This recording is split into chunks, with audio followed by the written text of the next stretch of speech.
So, hello everybody. My name is Efi Dimopoulou. It's written in Greek, unfortunately, but it's Efi Dimopoulou. Efi is easier for all of you. So, I'm professor at the National Technical University of Athens and Task 2.1 Digital Campus Infrastructure Leader. So on behalf of the NTUA, the School of Rural Surveying and Geoinformatics Engineering, and the EULiST co-organizing the universities, I really feel honored to welcome you all, students, lecturers, and colleagues, for taking a keen part in this BIP program on monitoring clean energy in the EULiST campuses. The program is organized in the framework of EULiST Work Package 2 Campus, and in particular, Task 2.1 Digital Campus Infrastructure and Task 2.4 Sustainable Campus Initiative. As a first EULiST Blended Intensive Program addressed to undergraduate, postgraduate, and PhD students coming from the co-organizing EULiST universities. Okay, I want to change my, okay. The program is organized, comprises of 5 actions of virtual and physical parts as shown on the slide. After completion, its participants will gain 3 ECTS, and they will also benefit by,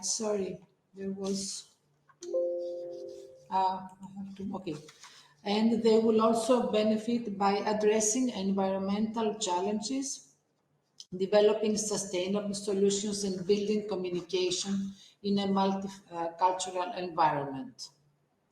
The virtual component consists of 3 days of lecturing and starts today with this agenda. It continues to June 7th with best practices from France and Germany, and June 14th with monitoring energy and environmental performance of National Technical University of Athens and L'Aquila campuses. The physical component takes place in Athens between Monday, June 19th and Monday, June 26th, where the EULiST General Assembly is hosted by NTUA. And the first, we hope, key points of the students' work will be discussed.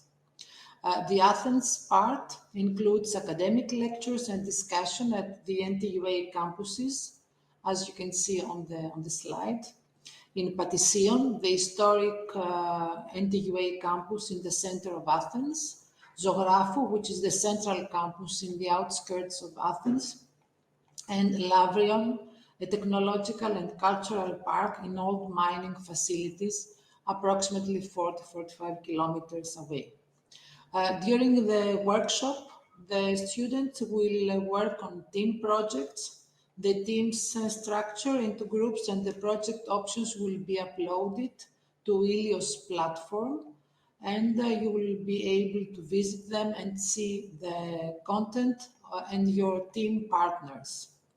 So we hope that this challenge-based education allows you to apply your knowledge, your critical thinking, and skills. We will provide further details on how to develop your projects, including scope, goals, and steps to be followed. We believe that this BIP program aligns with the EULiST objectives and emphasizes the value of international cooperation and cultural exchange. Active participation and open-mindedness are necessary from you, students. Ask questions, collaborate with others, make the workshop more dynamic.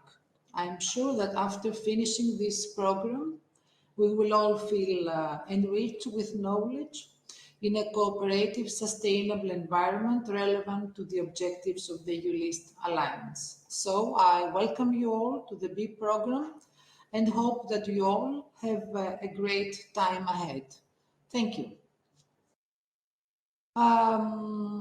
Now we will start. I will stop sharing my screen and I think that we can move on to the online lecturing part.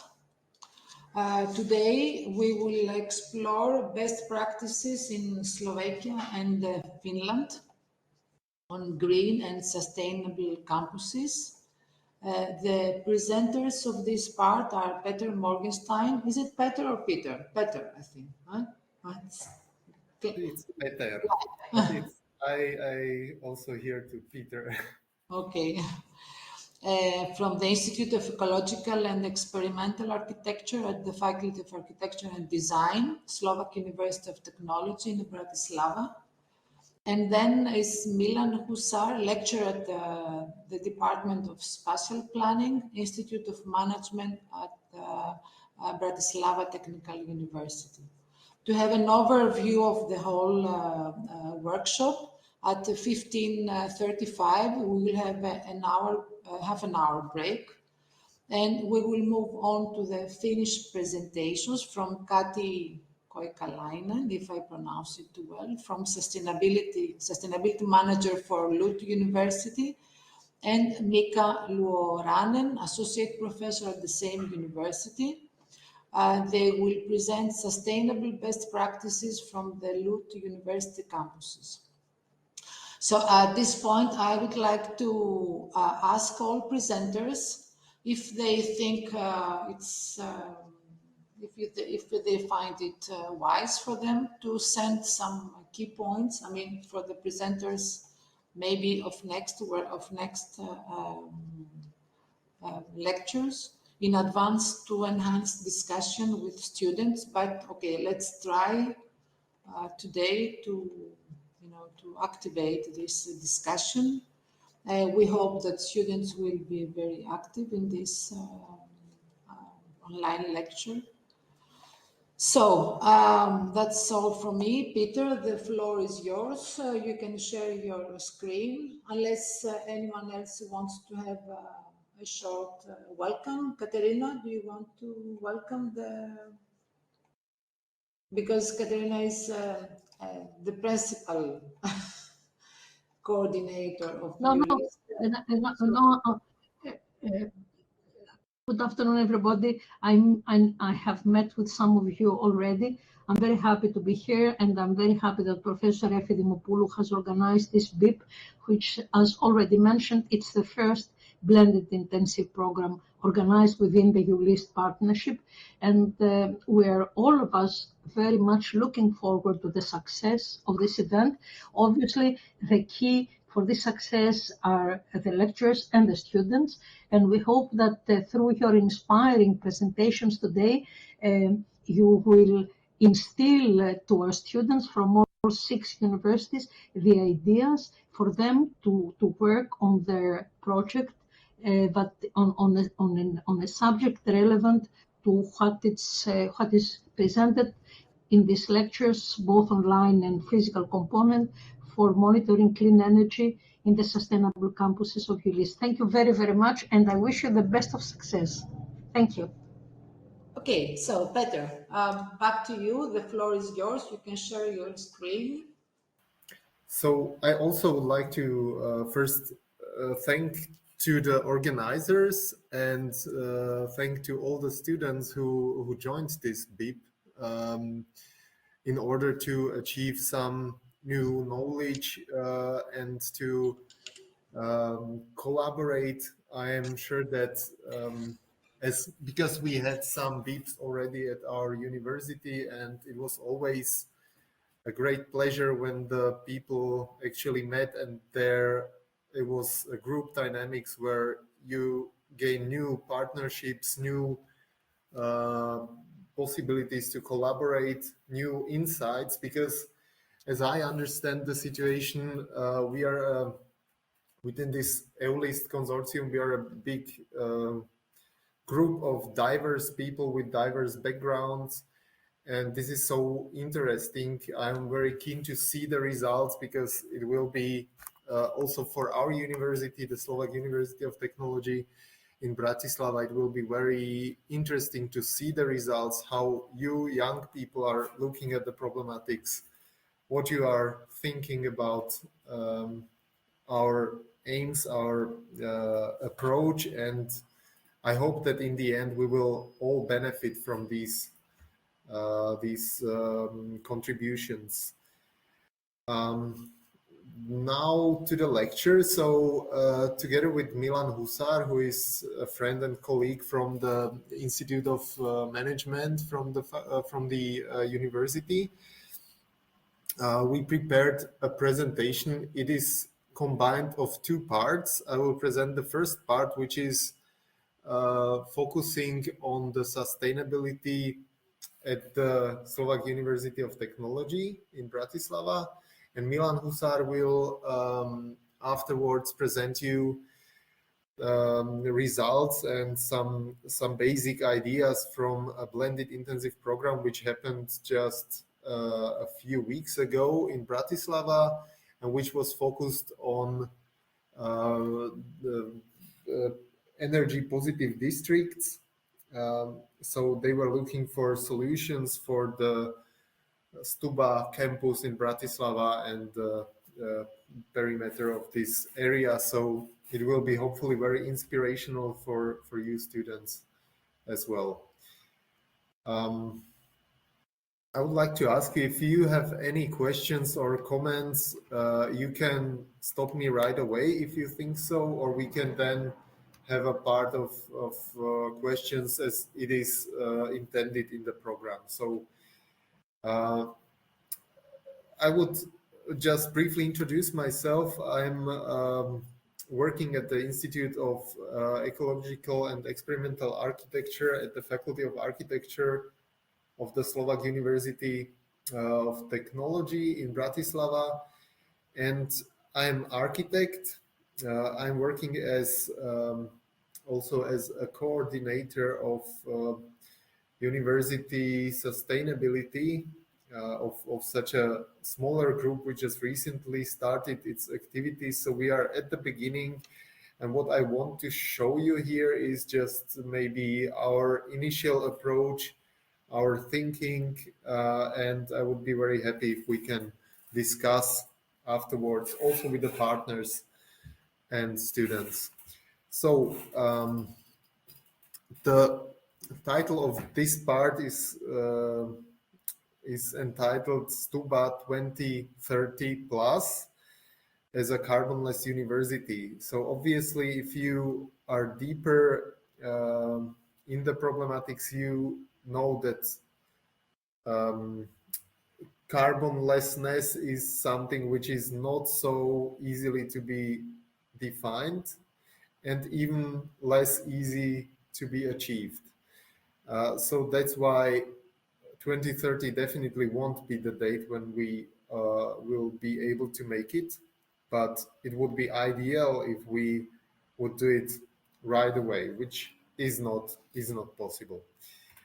So the university environment is an environment where we are on daily basis creating solutions for a better future. We are trying to understand the world around us, either if you are working in architecture, in civil engineering, chemistry, or other disciplines as well, sociology and things like that.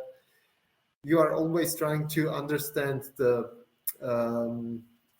way how the world works and how we can try to make it better.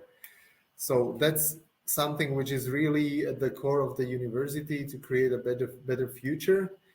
And actually, just as examples from our faculty, we are trying to find new solutions and propose some solutions basically every day. In our students' works, on the left side, it's architecture and urban planning. We are trying to find and define strategies or principles of urban districts or urban fabric, urban design, development of the city in a way that it respects the need for sustainability, the using natural solutions, using materials, using principles which allow to use renewable energy sources and things like that. And deeper on the level of architecture and also interior design, we are trying to solve problems of the building itself, like the materials, the using of the building in a way that it can be adapted in the future, so that we don't build things which have only one function, and if something changes with the environment or with our way of life, we will not be able to use the building further. So we are trying to find solutions how to design and build the buildings with these things in mind, using renewable energy, integrating solar panels, using natural sunlight and energy of the environment as well. On the level of design, industrial design, our students are also focused on solutions and proposals of furniture designs or daily objects we use in our homes out of sustainable materials or out of recycled materials. And in this way, we are basically trying to create a better world around us. But if we look at the university itself, it might not apply to each of the universities, I hope not, but in our situation in Bratislava,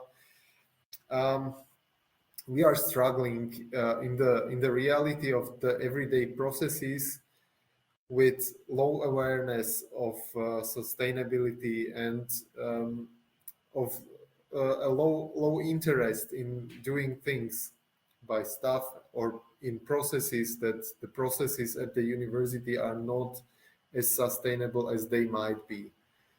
And in Slovakia, we have, I would say it's rather a far history nowadays, but still we have the history of communism and the era where everything was sort of everyone's.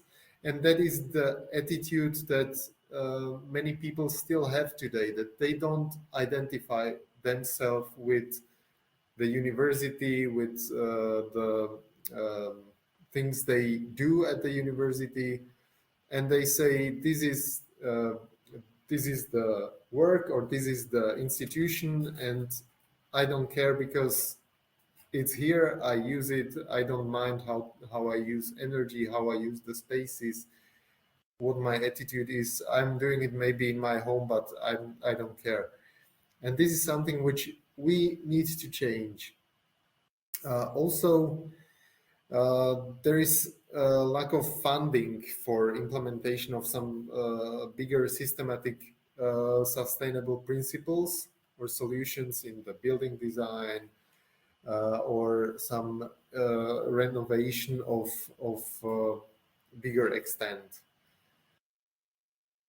And I will be glad if you will afterwards maybe discuss about these at your universities, how they are doing, and I bet many of them are already are farther ahead.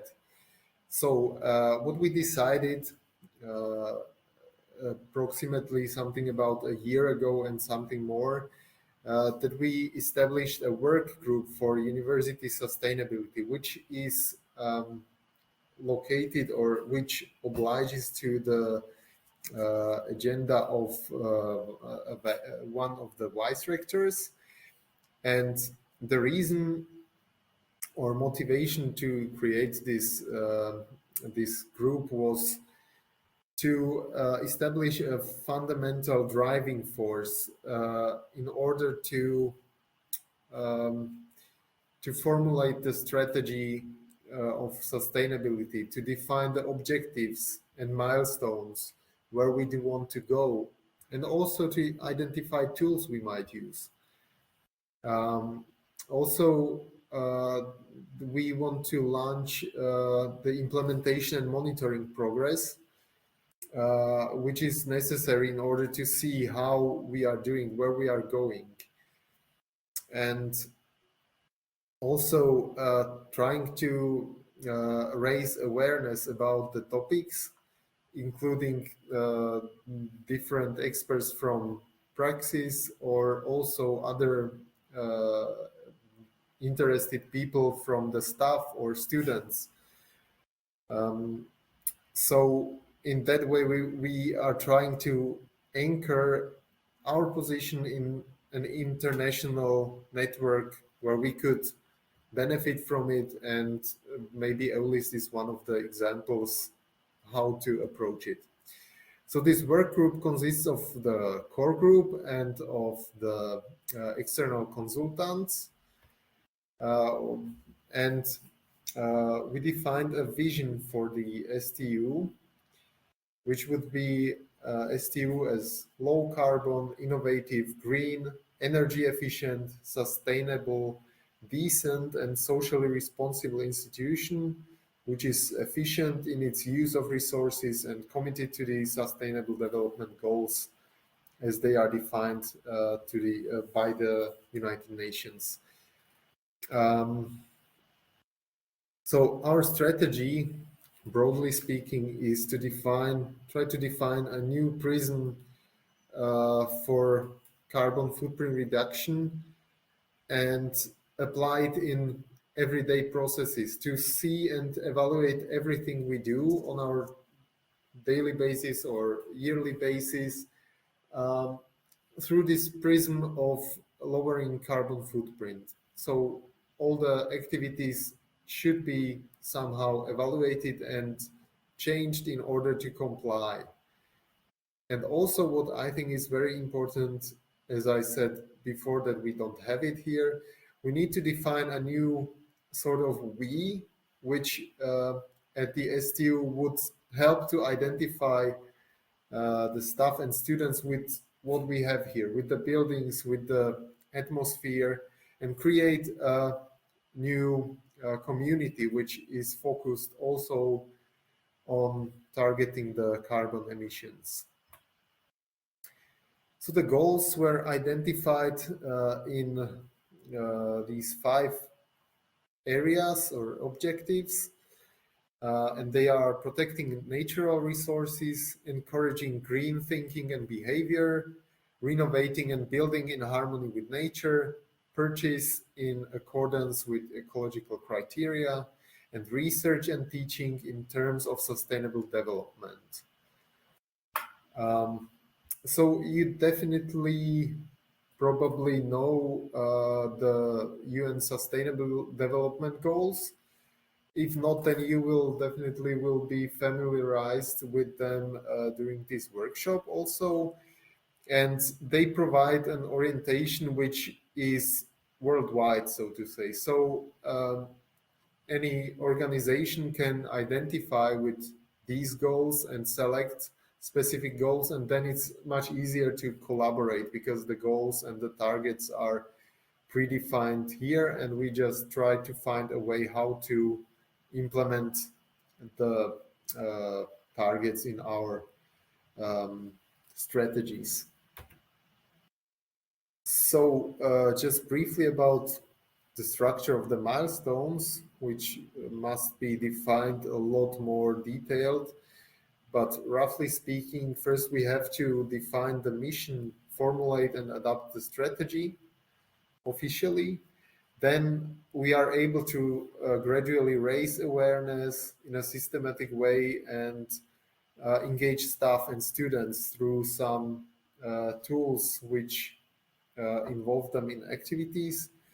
And also afterwards, we of course need to monitor the status, need to keep track of the milestones and of the progress we are wanting to achieve. So, sorry. We defined action fields for our targets. So the areas where we would like to focus on, and we define these areas as four. One is research, the second one is teaching, then the outreach towards community or society, and also our own footprint. And now I would like to just briefly show you some examples of possible activities within each of the areas. Like, for instance, this in research. We are on the way to start mapping the past, current, and upcoming projects to which contribute to the Sustainable Development Goals. And in this way, we can provide an overview and also better focus our strategy, whether we are targeting these or other goals, and better collaborate with other institutions. In the teaching, it might be very similar, and also mapping of programs or courses which are focused on topics of sustainability. And in this way, we should be able to provide to our students, but also to other students of other institutions, some interdisciplinary lists of courses, because interdisciplinarity is something which we need to focus on to better understand the borders between each of these areas and to collaborate better. So then it should be possible to select courses based on sustainability issues which the students would like to address or which he would like to deal with in his working future. The outreach is one of the things that creates a positive image among applicants and students, which is a benefit for the university itself. But also the university as an institution has sort of a society responsibility or responsibility towards the public, so that all the staff and students are sort of messengers of the idea of sustainability and can reach the public through their work or through events or some specific activities. And they should be not just from top down, but also bottom up and also in the middle. And the final fourth area is on footprint,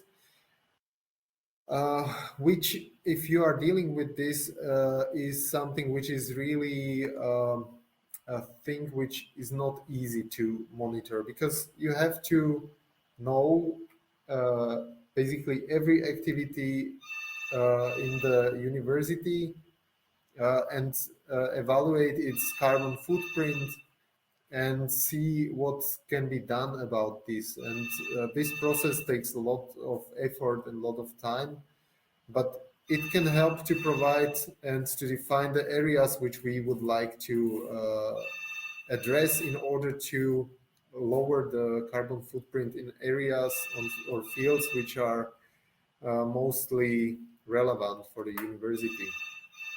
We also have inspiration from foreign partners, which is something that is very valuable. We have connection with not only with partners in EULiST, but also with other partners like institutions in Austria or Spain or Finland. So these can be also forming a network of experts which can exchange, because universities are certain types of institutions which have similar activities. So if one of the university has a specific problem, that it most likely can in a way apply to the others as well. So in this way, this is very valuable. And as I said, we are part of the EULiST consortium, and this is one of the activities which is perfect that it started. And it is one of the goals of EULiST to create sustainable green campus and sharing common resources and information with the consortium on the topics of sustainability. And also we have a national program or project within national program called Accord, which is also one part of it is focused on the reduction of CO2 emissions and modernizing and refurbishing some of the buildings of the university, which is actually it is at the moment in progress. In total, 6 buildings should be refurbished, mainly in order to save energy for heating by renewing their building envelopes. Also, at the Faculty of Architecture, we were identifying some of the basic ideas or the most relevant issues at the moment, and we have our entrance hall of the faculty, which is a big room, big space, which is very representative. And on the ceiling there are big light bulbs or light sources, which had an enormous consumption, about 400 watts each of the bulbs. So we changed them for LED sources, and it enables to save about 70 to 80% of the energy, which is also a great contribution. Also, what we are planning is vegetation and photovoltaic roof at the faculty, which is a listed building, so it's a national monument, and it's not so easy to do these things on such valuable buildings. But we are trying to prepare the project and discuss possible implementation, and in this way we should be able, according to the first calculation, to cover all our electricity needs just by the photovoltaics, if we calculate it throughout the year. So this is the end of my part, and maybe for later we could save these questions, like what activities do you consider essential at your universities, or from your viewpoint as young people and students who are having new visions for the world we are living in. So in case you would like to contact me, there is also an email for me, and at the moment I can just probably give the floor to Milan Husar. And Milan, I think I can switch your slides if you like. Oh yeah, that would be nice. Thank you. You can just yeah. You just say next slide, and I will okay. Check. Thanks a lot for your assistance. Petra, thank you very much for the presentation, especially for introducing activities that are going on. As Petra said, we are not from the same department, not from the same faculty, but our focus is very similar. I'm from Institute of Management, Department of Spatial Planning, so we are more planners. And Petra mentioned in his talk the word interdisciplinarity. And I think like architects and spatial planners are some of the most interdisciplinary fields. We can also see it on this workshop that we have many professions, and the topic that was selected was a very good fit also regarding to the green campuses. And also I would like to thank for the invitation. This is my third BIP that I have been part of, and about the first two I would like to tell you about a little bit. We don't have that much time, so I will try to be rather quick within 10 to 12 minutes to finish this. So today I would like to talk to you about the two BIP projects that we did. One took place about a year ago and one about 2 weeks ago.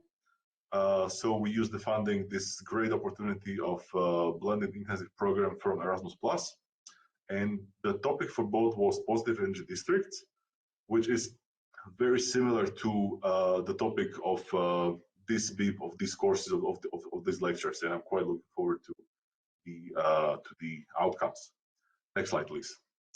So before we go to the actual topic, I guess it is worth noting how we came to this idea. It was beginning of 2019 when my two colleagues, one from Serbia, one from Austria, we started to talk about having some type of common lecture series, common workshop for students. And note that this was before COVID and before this hybrid teaching and everything. And we were talking like how to do this, to have 3 schools from 3 countries, from 3 cities, from a little bit different professions, architects, planners, and geographers at one place. And we were almost about to launch it, and then COVID came. And basically our activities stopped for more than 1 year. And then in about 2021, we said that we have to do this. And second rule was that it has to be physical, at least to some point. And this was again the moment in which European Commission came with this new update or new addition to Erasmus program, and these are these blended intensive programs. And this is exactly what we needed. So we were very lucky that I guess it was just right time, right moment, right situation, and we were able to organize the first BIP course to host at our university in May 2022. Next slide, please. So we organized 2 of them, and the topic for both was positive energy district, this PED. I'm sure that majority of you know something about the concept, so just very briefly, PED, positive energy districts, PED. This is concept that is somewhat an upgrade of the positive building or intelligent building idea. Idea was that we have buildings, we have new buildings, and we want to have them to be energetically positive. That means that they produce more energy that is actually being spent. And from technological standpoint, this was a fantastic idea. A lot of new technologies, a lot of new processes, procedures were implemented. But when we work with cities, we don't have this luxury that we can build new buildings all the time. We need to also refurbish the buildings. We have different typologies of buildings. And slowly, this idea to not look at individual buildings, but rather some neighborhoods, some districts came to fruition. And the idea was that not to look at one building, but what is the energy consumption on the broad level. That means that we have buildings which are new, which are more efficient. So these can somehow be front runners. And then the other buildings, of course, we need to increase their efficiency. But to be realistic, that all buildings can very hardly be fully energetically positive. Besides this, it also brought other idea that these buildings can be somehow connected from energetical point of view, so that, for example, the surplus of energy at one building can be used at the other one. And the third one, I would say, perhaps the most important one, is they started to talk about energy communities and social aspects of energy efficiency, meaning that we can have the best technologies ever, but until we make people, we motivate people to use them, to think about their energy footprint and these type of things, we can never be fully efficient. And we had this one European project called Making City that was aimed to create something like pilot neighborhoods in Slovakia, in the city of Trenčín, and many other cities in over Europe. And we can go to the next slide. And this was the topic that we came for this first workshop, first bit. Next slide, please. So this is something that took place last year in May. We had 3 countries: Austria, Slovakia, and Serbia. We were hosting them. Some days we have been in the city of Bratislava, which is where we are right now located. And 3 days we spent in the city of Trenčín, which is about 1.5 hours northeast from Bratislava. And the idea was to select specific sites and create some type of spatial and architectural strategies, how we can turn these districts into positive energy districts. Next slide, please. And here we have some impressions from last year, how it was. All of these are from, two of them are from Trenčín, the biggest one and the top right corner, and the other ones are from our university or from the outside of our university. And we had about 30 students, about 10 people from each school, and I think this was pretty much a nice success to have people meet, to talk and to interact and to have some common topic. Next slide, please. And then we be using this positive examples, positive experiences, and using this somehow know-how and logistics from this previous BIP course. We said that let's do it again with different partners to a little bit spread out our networks and to not focus on the more or less random city, but to focus on something that we know. And what we know very well as planners and architects are our school and our campuses. And this is why the topic for this year in May BIP workshop was positive energy districts for our campus. Next slide, please. We had 4 schools. In this BIP that we are right now, we have more schools, but still 4 is a pretty nice number, considering that many of you have some experience with some bilateral projects, and it brings a lot of challenges. With 4 schools, it's more challenges, and when we have, I think, 6 or 7 schools that are in this particular BIP project, this is really a masterpiece. I have to say that my head goes down to you.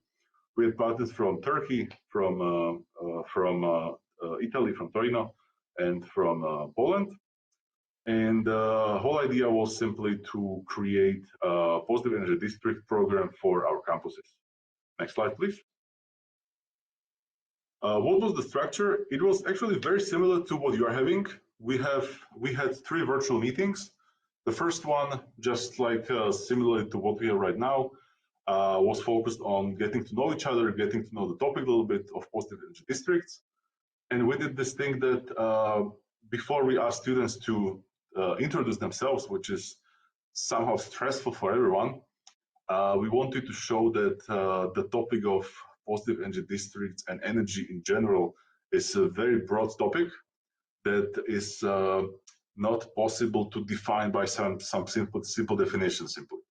So what we asked each of the lecturers, about 10 people from each school, we had 2 or 3 people, to define what means positive for them, what means energy for them, and what is district. So positive, whether it is understood in a narrow way or broad way, energy as well, and also what is the level of district, because district is in English a nice word, but in all our languages it means something different. Whether we think about some part of the city or we think about small region, what is the size of this, and so on. And also at the end of each of these meetings, we try to have some small assignment for students. Number 1 was to create a conceptual map of positive energy district based on their current knowledge. So basically based on that one lecture that we had with them, to create this mental map using this, very simple mind map software. The second one was to do virtual tour over the campus, because right now we have Google Street View and many other possibilities that you can a little bit get a feeling of the area. And in the last one, we asked students to create something like inventory of best practices. So this was before the workshop, and then we had a physical workshop which took place in Bratislava 2 weeks ago, from 8th to 12th of May. Can we go to the next slide, please? And maybe a little bit to the methodology of the physical workshop. So we asked students to do 3 posters. So they had 1 week to come up with 3 posters. and these were made by hand. So as you can imagine, students drawing on these flip charts, cutting papers, and this type of things. It was very stimulating, also for them, very creative. Because when you work on computer program, this is more individual. But when they have to use their hands, the scissors, and this type of things, we have experienced that it is more creative. And one poster was about the status quo. So what is the current state? Show us analysis of the site. Second poster was to tell us what is the vision of the site, vision of some part of university campus of our university in 2035, which is about 10-15 years from now. And the last one, perhaps the most important one, is the roadmap. So how to achieve this, what to do, what steps to take, what phases to take, which activities need to go first, which go later, and so how to achieve this vision simply. At the end, we had poster presentations. We were sticking posters to the wall of the lecture hall, and students were having small presentations with some small jury. And I wanted to initially show you some results, but the deadline is today, and so far only one of the student groups presented, so I guess there will be a lot of activity in the upcoming hours.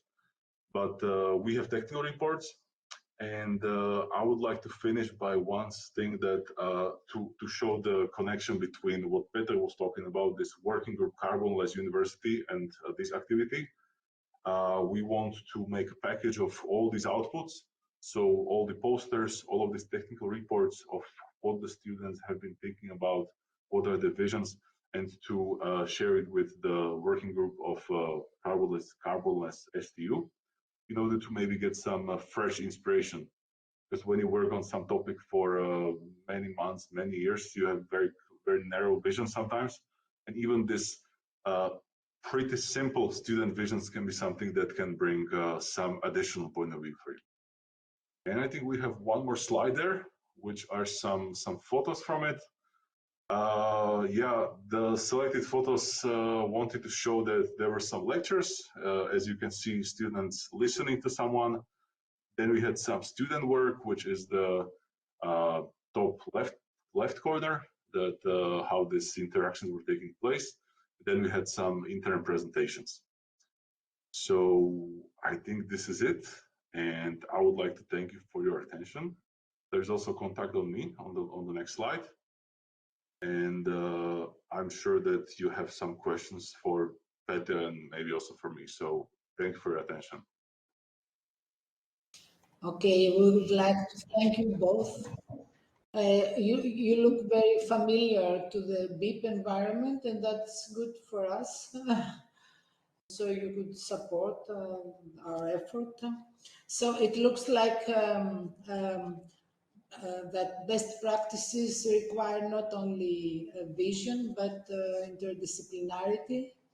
And that is also a matter of attitude on how to address these environmental problems, as Peter said before. So I think that you gave us a good framework to start a conversation with students. I would ask participating students to switch on their cameras in order to have a more vivid interaction. We have 25 minutes. I was wrong. The break is only 10 minutes, not half an hour, as I mentioned before. But I would like to ask the audience to proceed to some questions.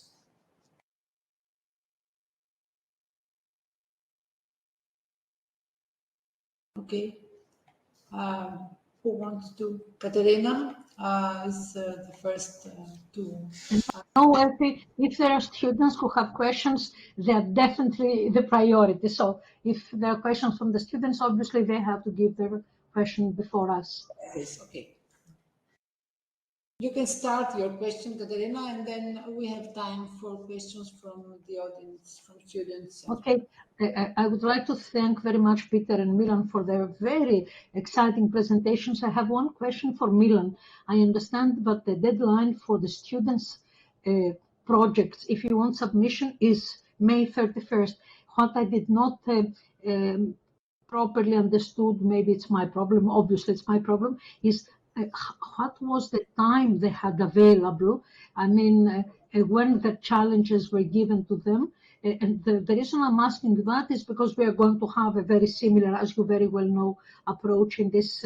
So it's a very good thing to transfer best practices from a very successful BIP, because this is the impression you gave me, to this new BIP for EULiST.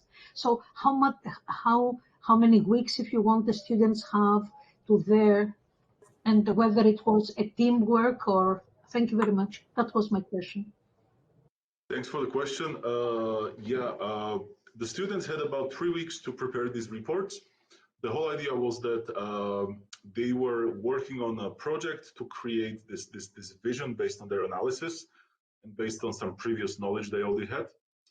And they went home on 12th of May. They had about up until the end of the month. And what we asked them was that you have the posters, you created the posters where you put in creative way your ideas. And right now, please turn posters into more technical reports. That means that to turn graphical things into more texts. We were expecting about 20-page reports.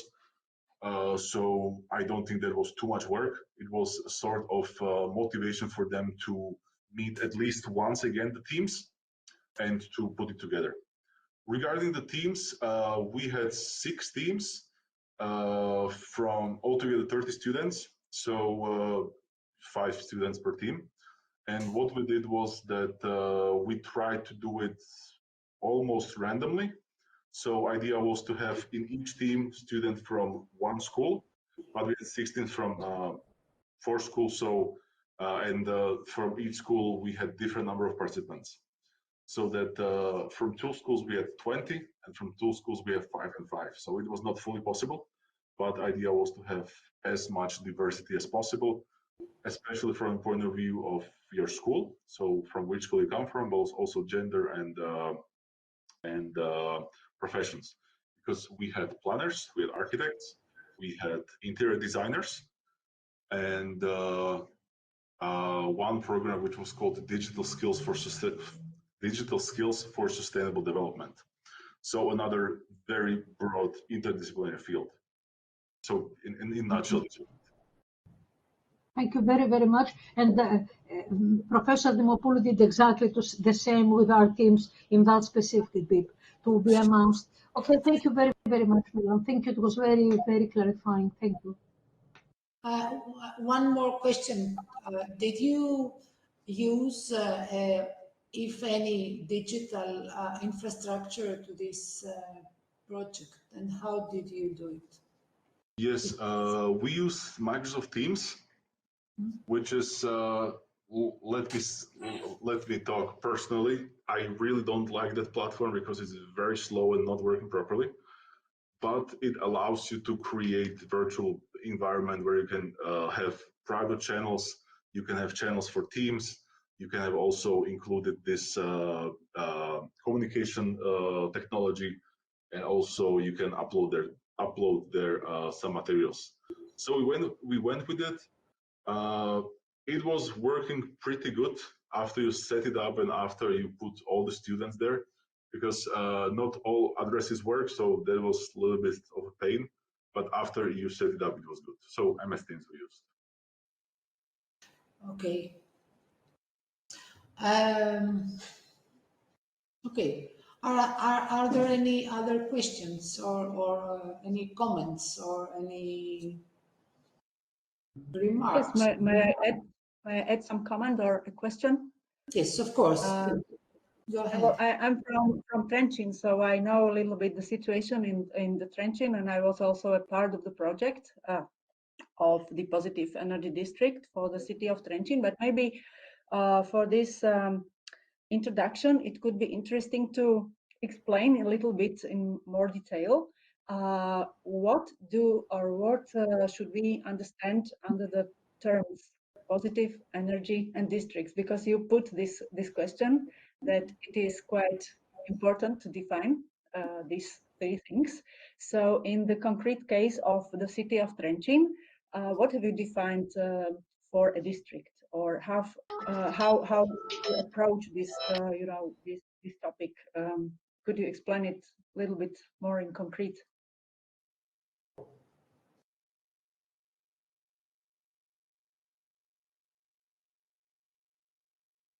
This was a question on me?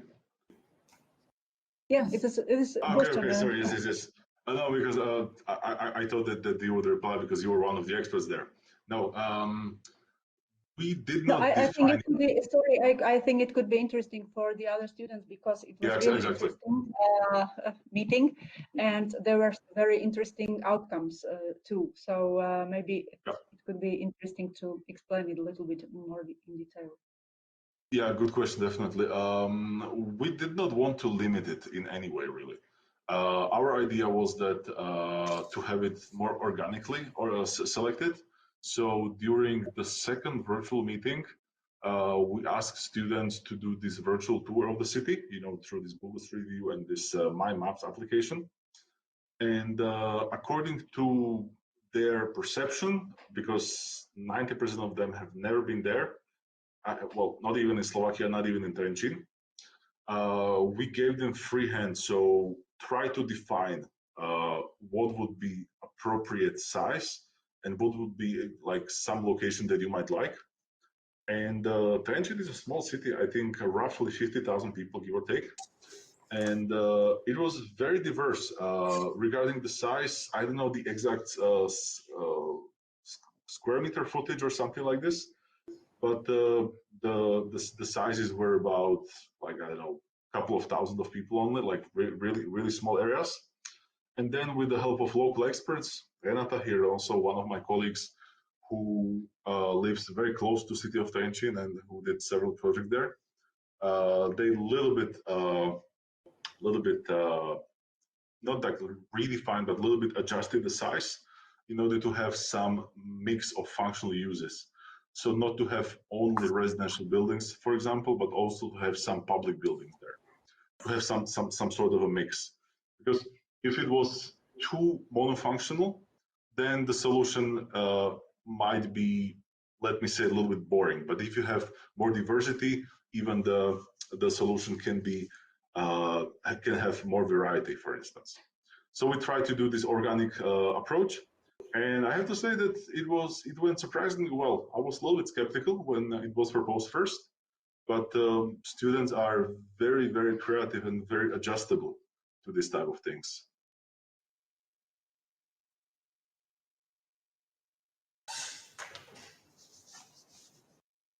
Yes, Peter. Yes. So maybe if there are no questions from the students, I would like to ask them if they are familiar with their universities or institutions' sustainability plans or activities, if they are aware of them, and maybe what they would like to change so that we get their view, which is really important. Okay. Who wants to answer to this question?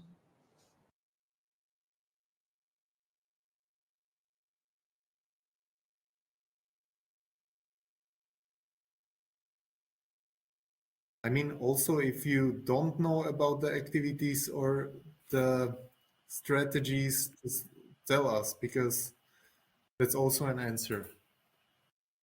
Okay, so Annie has raised hand.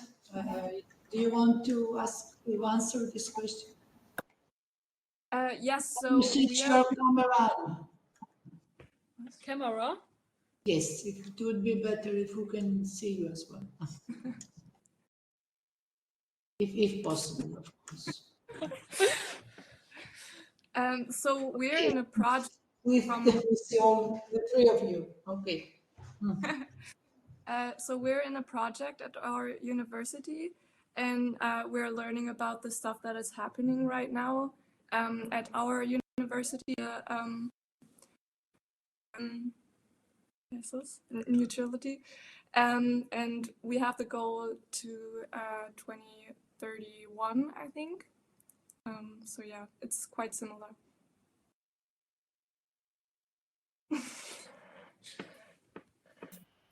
That's great. Yeah, and are you as students somehow involved in the process or in the activities? Not really. We have a lot of research to do right now, and then we have to write it down. We need to demonstrate it, but to the public. Yeah, but it's not part of our project. So of our project that we are doing research and are part of this.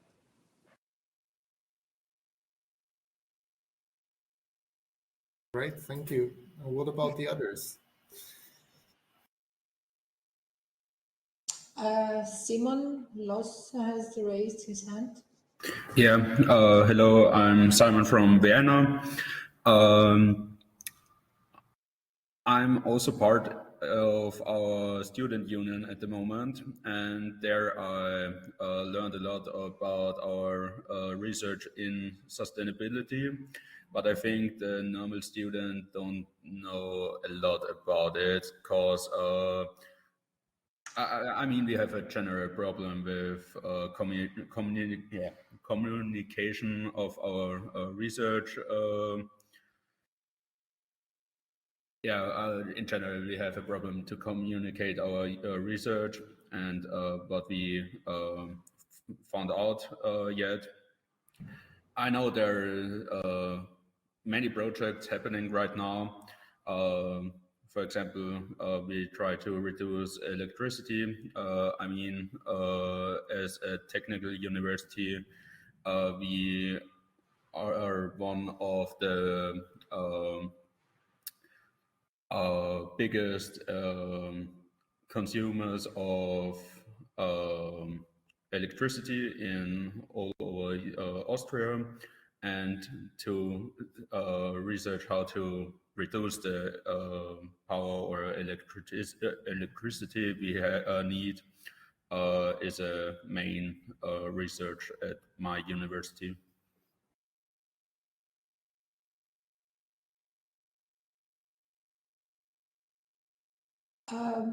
Okay.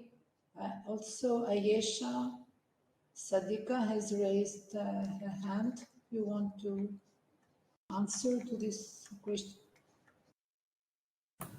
Yeah, sure. Can you hear me? Yes. Yeah, I am Aisha. I'm from Lappeenranta University of Technology, Finland. And our university is very sustainably oriented, and there is a lot of research, and almost we have 3 schools, and all 3 schools are working on sustainability and decarbonization. And my PhD is also on this renewable energy planning. And there is a lot of research that's happening, and in terms of decarbonizing the university campus, we do have some wind energy and a solar park, and some of our car parking has these solar panels. I am not sure that how much we are producing, but there is something going on. And in terms of research, there is a lot, like in terms of fuels, planning, modeling, and these even creating these different tools, models, and different research groups are working on different aspects. Thank you so much. Thank you. And Aisha, is there any specific group or specific involvement of the students into the strategy, or is it just like everybody's doing something? I'm not sure if I get you right, but there are different research groups actually, and there are a lot of students, PhD, postdoc, who are working on these strategies. Yes, there. Great, thank you. I would like to continue with Aisha. Yeah. So we have a different projects. For example, my topic is hydrogen and carbon utilization. So power to X basically. So we have a different project, and each project is working towards the sustainability. And yeah. Yeah, maybe I can add, like, there is a lot of emphasis on these development goals, and I think the whole plan of the university is quite intensive towards the sustainability goals, because Finnish plan is to decarbonize the energy system until 2030. And also the main goal is to make it the electricity grid more sustainable. So basically, instead of using the coal or natural gas or oil in the electricity grid, so making it more renewable and using biomass is also a big picture, which we are working on. And I also have one question to Peter. It was a really nice presentation, but I'm sorry I just interrupted, but is it okay if I ask you? Yes, thank you. Okay. Because you said that you're not, I mean, in the presentation it was mentioned that you're not starting from the scratch, and changing light source to LED is 80%, 70 to 80% energy efficient, less energy, operational energy. So in order to assess that, I mean, it's just a comment, maybe it can be a question and it can be an answer too. In order to assess that, isn't a time period not important in this case? For example, if you're using a light bulb which is consuming more energy, but it lasts for 5 years, and if you change it to LED and it lasts for only 2 years, so in that you're using twice the light bulb for the same time period, 5 years. So producing more light bulb, more emissions to that country. So if you talk about just in a university, like in a small area, okay, it is quite efficient, but bigger picture, it can be if you don't use a time period, time Yes, scale. yes, you're absolutely right. And we were discussing this issue, and we are aware of it, but we did not, like, in detail calculate the impact or what amount of energy we need for, or we need for buying, shipping, and producing of these bulbs and things like that. So we have actually a lot of old, I'm not exactly sure how they are called, like these light tubes, like above your head, something like that. Yeah. And those are really old, but they are still working, and we decided to keep them until they sort of fail, and then we would change them. So that would be the best approach. But Exactly. Yeah. in this case, those were the difference in the amount of energy was really a big one. And the other issue was that we were in need of changing some of the bulbs because they were already broken.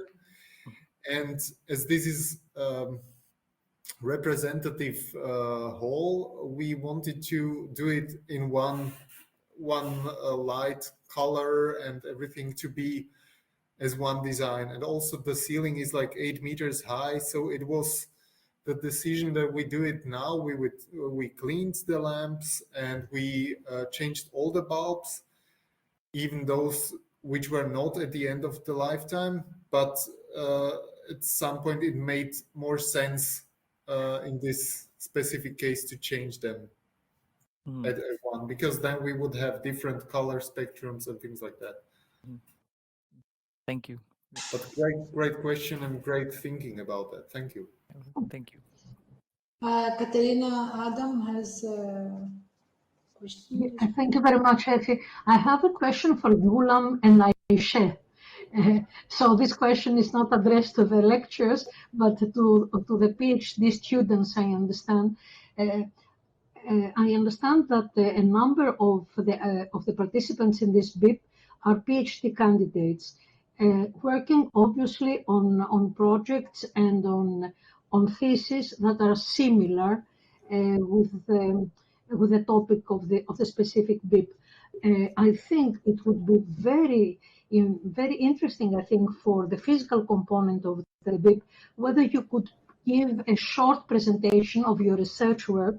This is going to activate more the members of your team.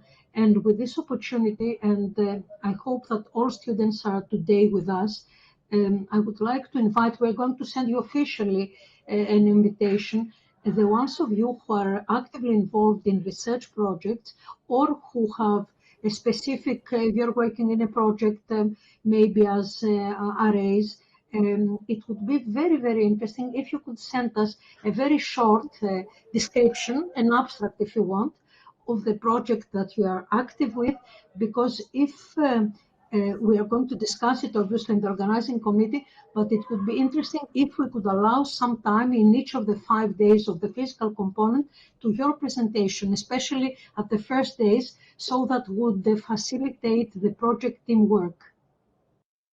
So the earlier you could send us the areas of your specific research interest, because you are very key components in the success. The students are the key components in the success of every BIP or any other education project. We would appreciate, but as I said, the organizers of this specific BIP are going to send you an email inviting all of you who have a specific research work, either as a PhD students or as research assistants, if you could send us an abstract of your work. I don't know if you agree, because my question is addressed to you too, to all other students.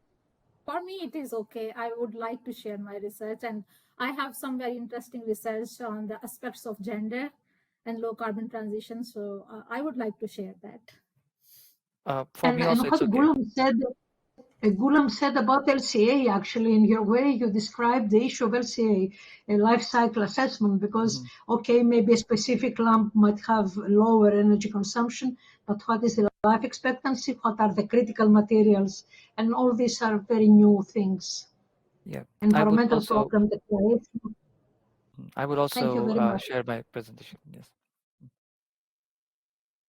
Okay, we have 2 more minutes. Are there any other questions?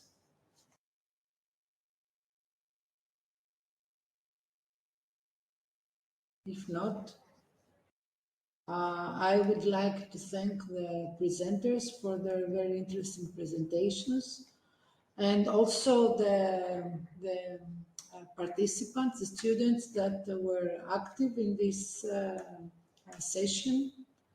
And that was your success, activating the students, and that's a good start for our BIP program.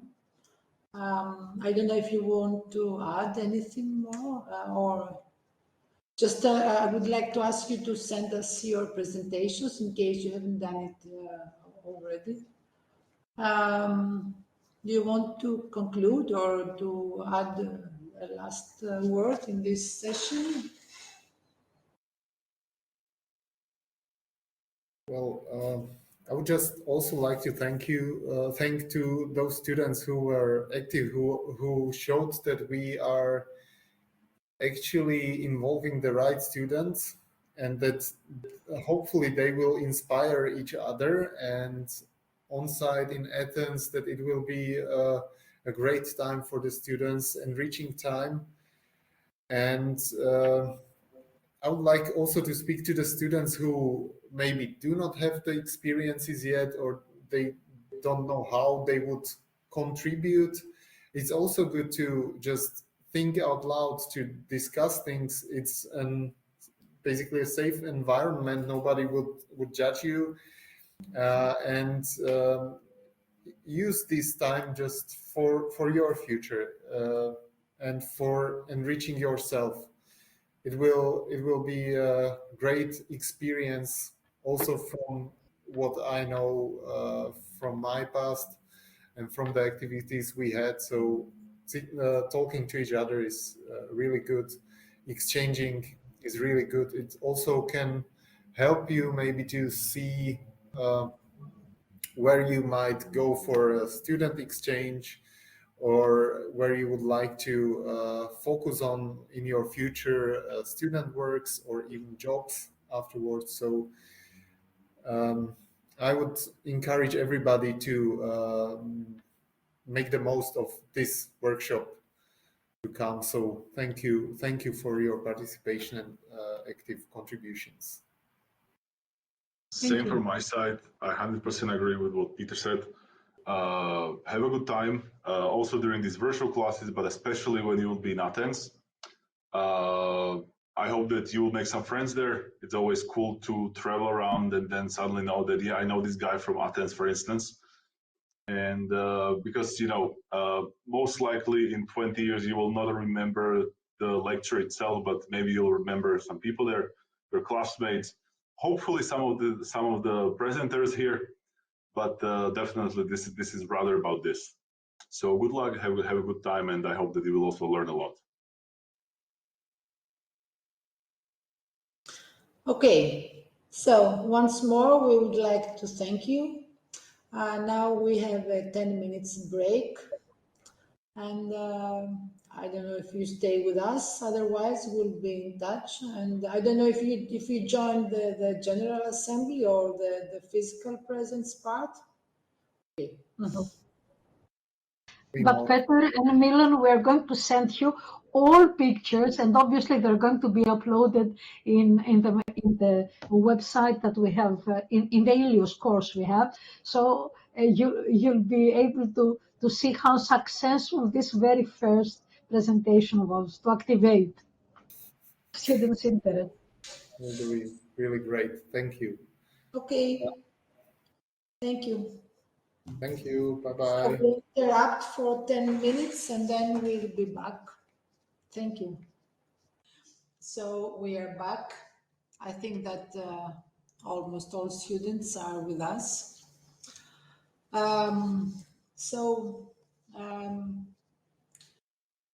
Okay, let's start if you are ready. And yeah. Okay.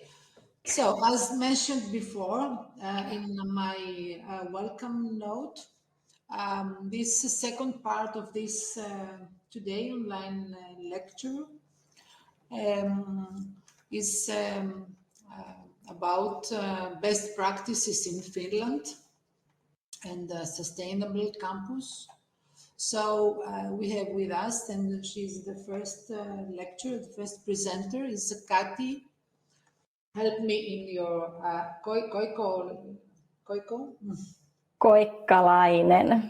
Koikkalainen, and she's a sustainability manager at Lund University, and afterwards is associate professor Mika Luoranen, if I pronounce it well, also from Lund University School of Energy Systems and Sustainable Solutions.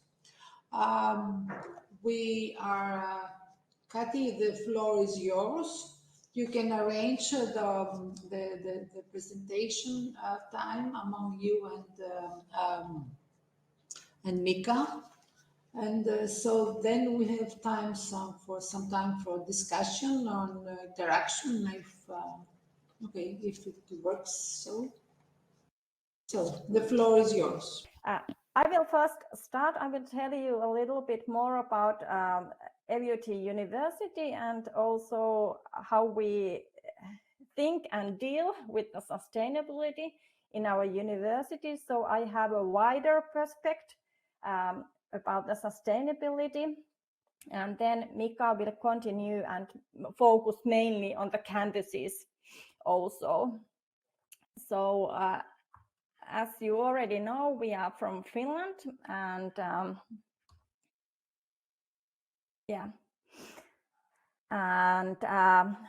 I will tell you now about the LUT University.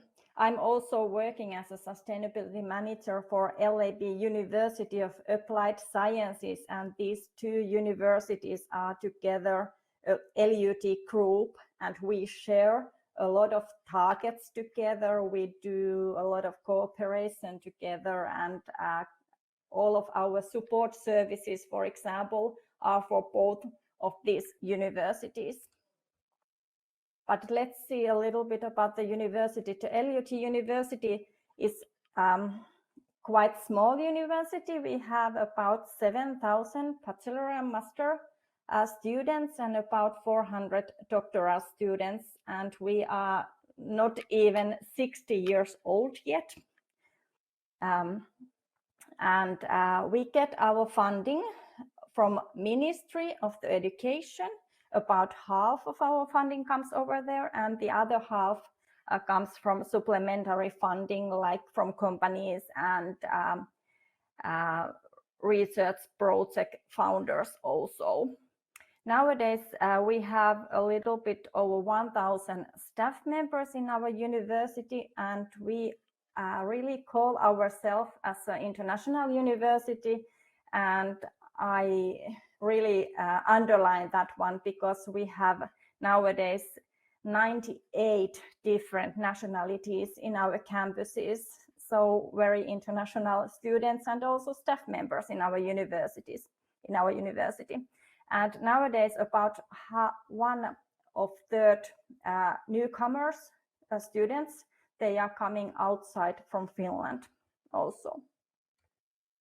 And it of course means that we need to have quite many degree programs also in English, so we only have a couple of anymore in Finnish. Our strategy is called Trailblazers. We really want to be ones who are showing the way to the others. And we focus on 4 different issues mainly. So this is our strategy. We focus on air, energy, water, and business. And we have 3 different schools in our university, schools of energy systems, where Mika is coming from. Then we have a business school, and then a school of engineering sciences.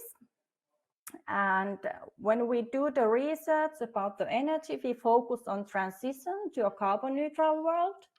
And then at the water, about refining side streams into the value. And research about the air, focus on turning emissions to opportunities.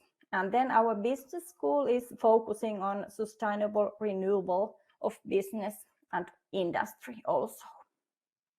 So these 4 are the main issues that we are focusing on. And as you can see, all of these are already issues about the sustainability. So it really means that sustainability is really in the heart of our university's strategy also. And everything starts from the strategy.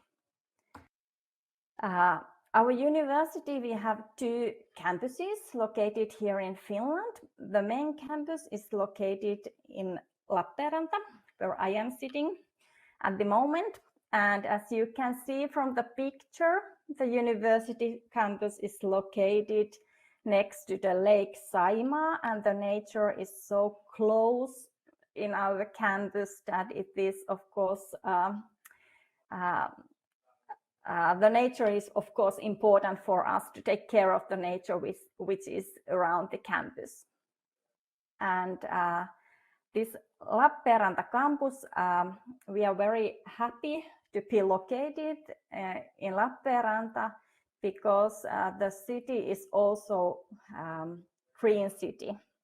Lappeenranta won the European Green Leaf Award for 2021. And our other campus, which is located in Lahti, is also located in European Green City, because Lahti was at the same year the green capital of the Europe. So it might not surprise people that it is just our university that is located in these 2 cities. And I am almost very sure that these cities won these awards also because of the university, because in Finland we do very close cooperation between the campus cities and the universities. and we help each other. For example, I worked a couple of years, about 10% of my working hours went to the city of Lappeenranta. I helped them to win this Green Leaf Award. And our campus at Lahti is a little bit newer one. We have been there since 2019 as a campus. We are quite small university, quite new university, but still we are ranked at world's top universities. Here is a couple of examples of our ranking results. And I want to highlight maybe two of these. First, I want to highlight that our university is world's top 11 in Times Higher Education University rankings among the best small universities. And then another highlight is about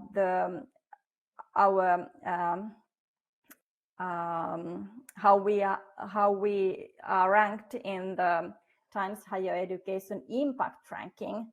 We are at the top 200 over there, and there were last year about 1,500 universities. And this Times Higher Education Impact Ranking is a ranking for the universities that assess the social, economic, and also environmental impact of the universities against these UN's Sustainable Development Goals. And it's the ranking that I'm focusing on in our university. It's one part of my job to find evidence for that ranking.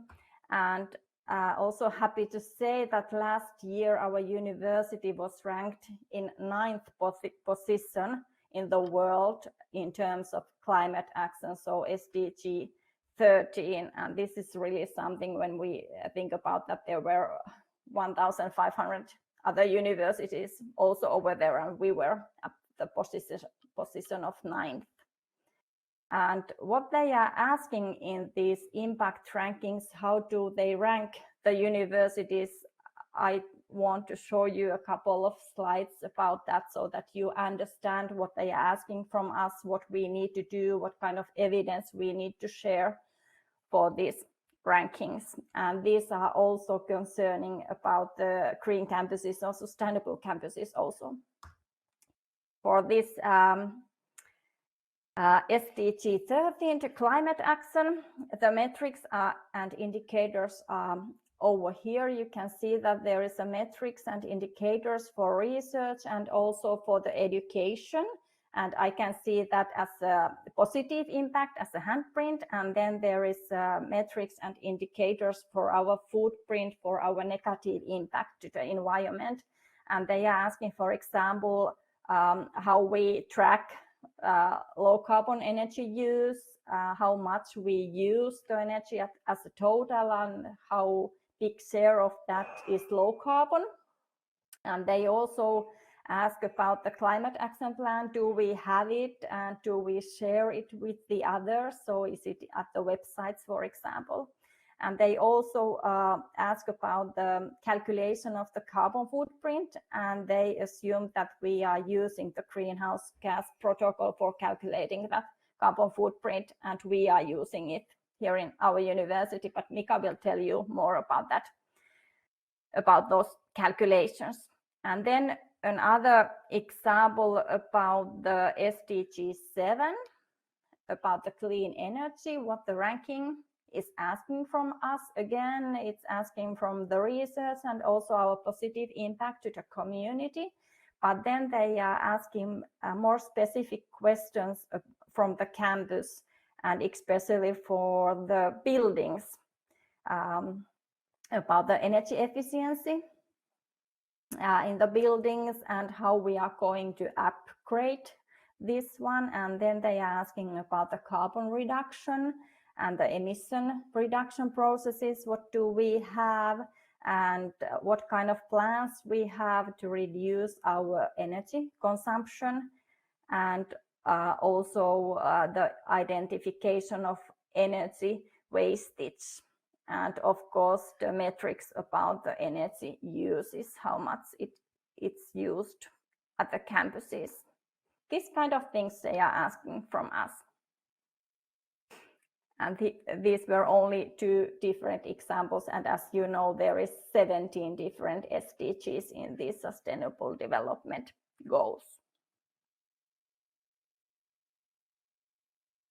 And as I mentioned, the sustainability is integrated in the very heart of our strategy, and everything starts from there. And then we have been building or integrating sustainability in all of our actions, in all of our operation, what we are doing as a university.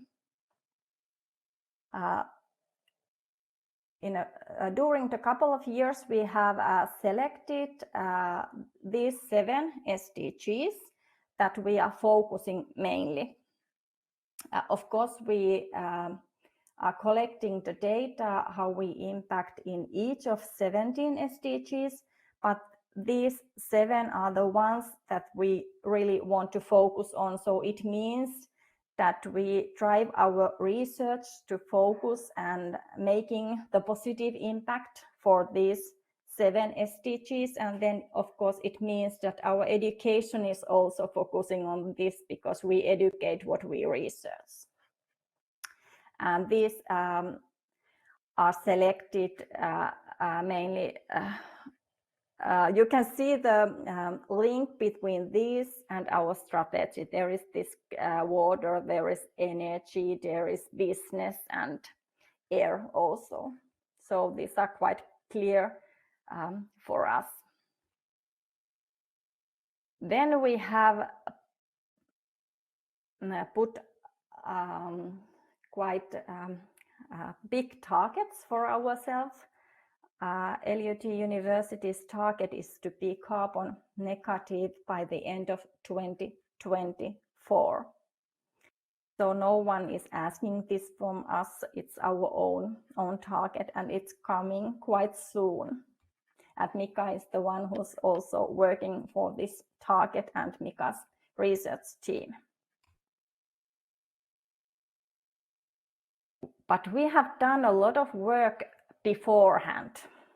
We haven't started this just a couple of years ago. We have started working towards the sustainability over 10 years ago. 2011, we established a green campus at our Lappeenranta campus. We wanted to introduce the green technology on our campuses. So it meant that we build up solar panels, we build up windmill and smart grid to our university. And nowadays, those solar panels, they produce about 5% of the electricity what we are using. And these were not only the introduce and show the people and show the staff members and the students that we have this technology. These were mainly for the research purposes and also for the educational purposes. And when we built up these staff members and also students, they started to ask that, okay, now we are green campus, are we really acting green here in our university? And then our board decided that we really need to build an environmental management system to our university and get certificated. And we did it, and we get certificated in 2013. And we were the first university in Finland to have this certification. And then we already put up targets for electricity, for heating, for waste and water consumption and so on. And during those years, we also decided that all the electricity what we are buying to the university should be 100% renewable. So we have done systematic work for the years, for over 10 years now. And nowadays, sustainability is integrated in our strategy, and this carbon negativity target is one of our strategic target, and it means that we also have an action plan in our strategy for this carbon negativity target. And just highlighting maybe a couple of actions from our action plan is that we have decided that we will calculate our carbon footprint every year, for example, and then we need to have this climate action plan, of course, because we want to reduce the emissions. And then we really want to increase our collaboration with our stakeholders. And in Finland, the main and important stakeholder for us when we think about the campuses and the sustainability about the campuses and the carbon footprint of our university, it's the building owner. We don't own the buildings by ourselves. In Finland, there is a company called SYK, who owns almost all of the university buildings in Finland. So we need to work very closely with them, for example, about the energy issues and about the energy consumption or energy efficiency issues.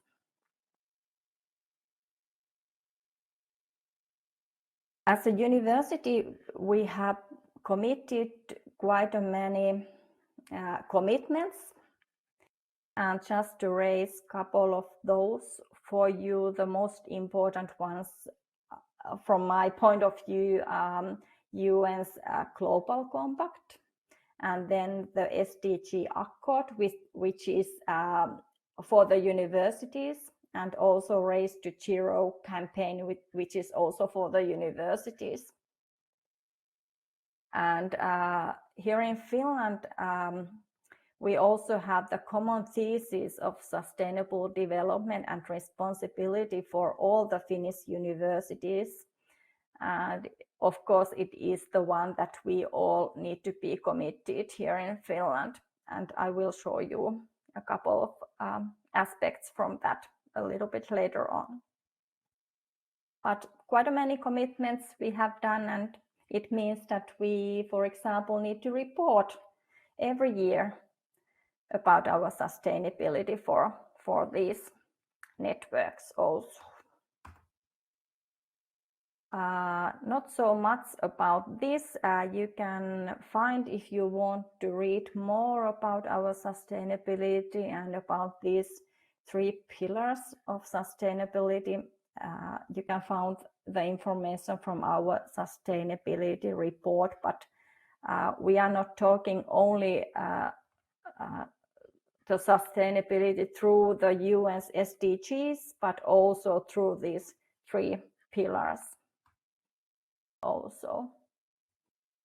So it means that there is a lot more things than only the environmental aspect when we are talking about the sustainability and the sustainability of the campuses.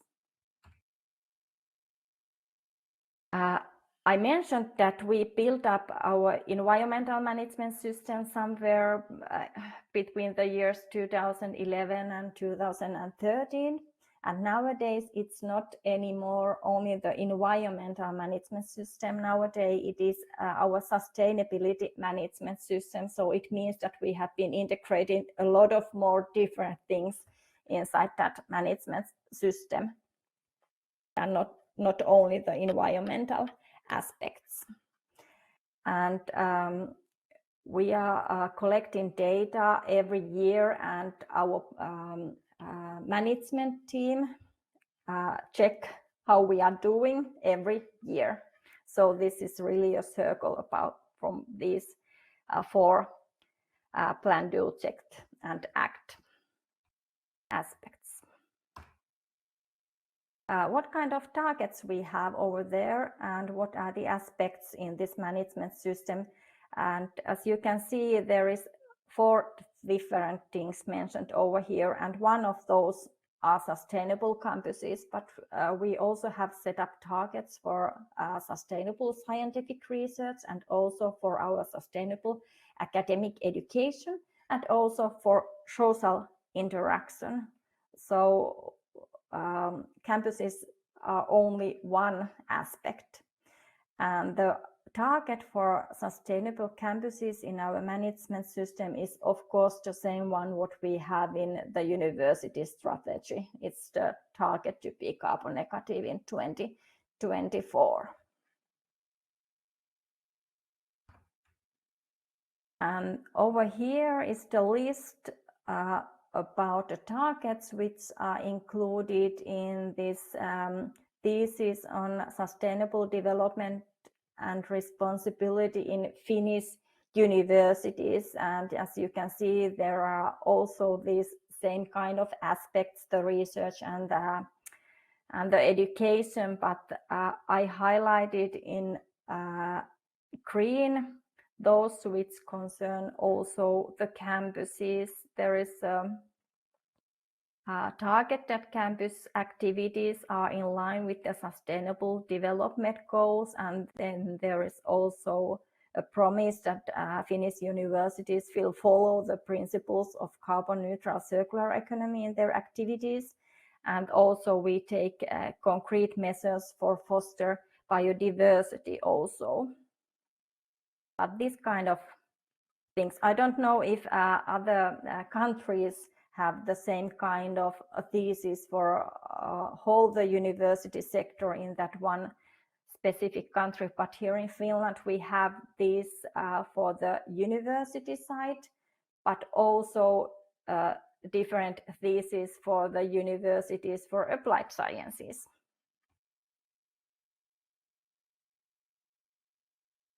Then maybe just a little bit more deeply how the sustainability actions are done in our campuses.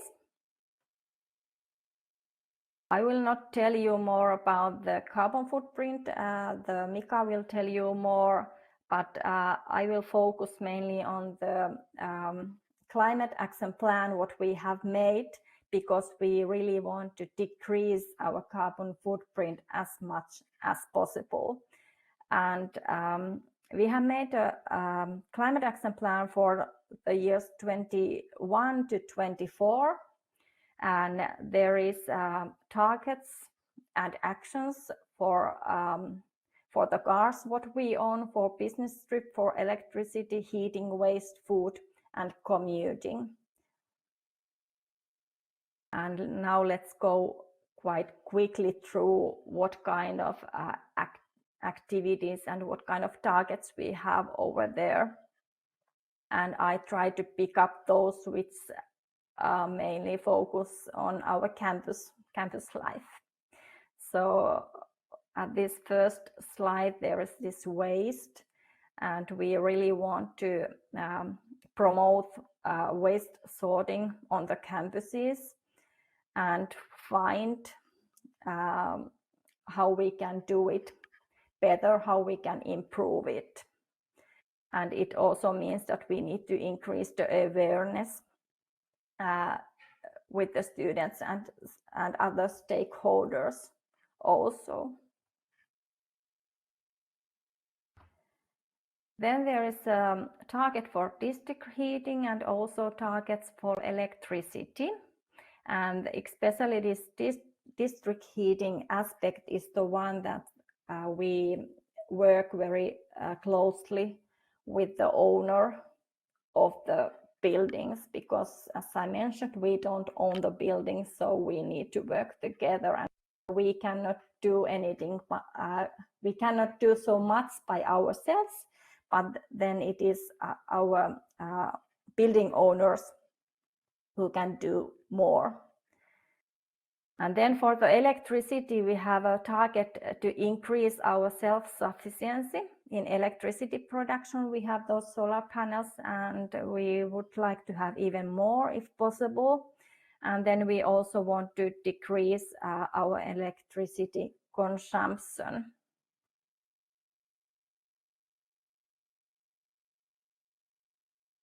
And then at the campuses, the meals are one aspect, and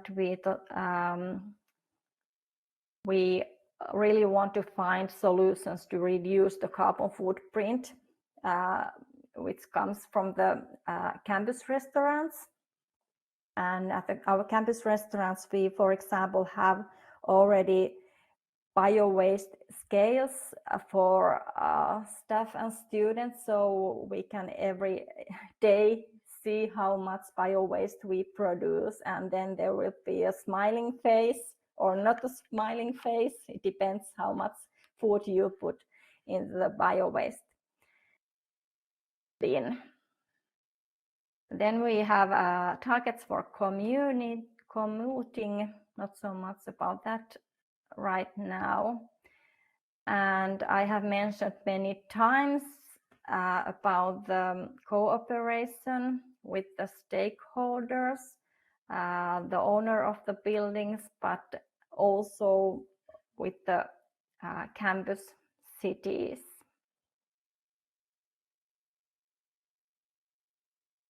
Next, just a couple of pictures from the campus and different campaigns and actions what we have over there. For example, every year we have our sustainability week on both campuses, and these are organized together with the students, or mainly the students are organizing nowadays these weeks.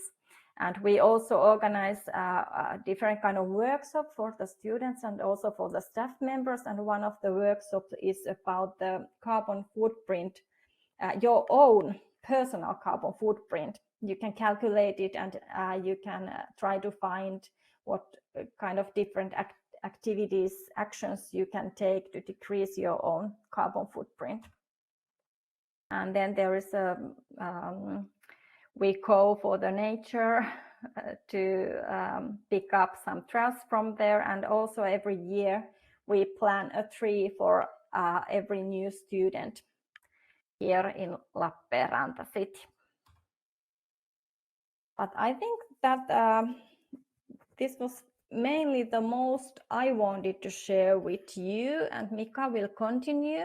But I would like to share the information that we have just published our newest sustainability report in this Monday, so a couple of days ago, and you can find it from our websites, and over there you can read more about the sustainability and the actions what we have done during the last year.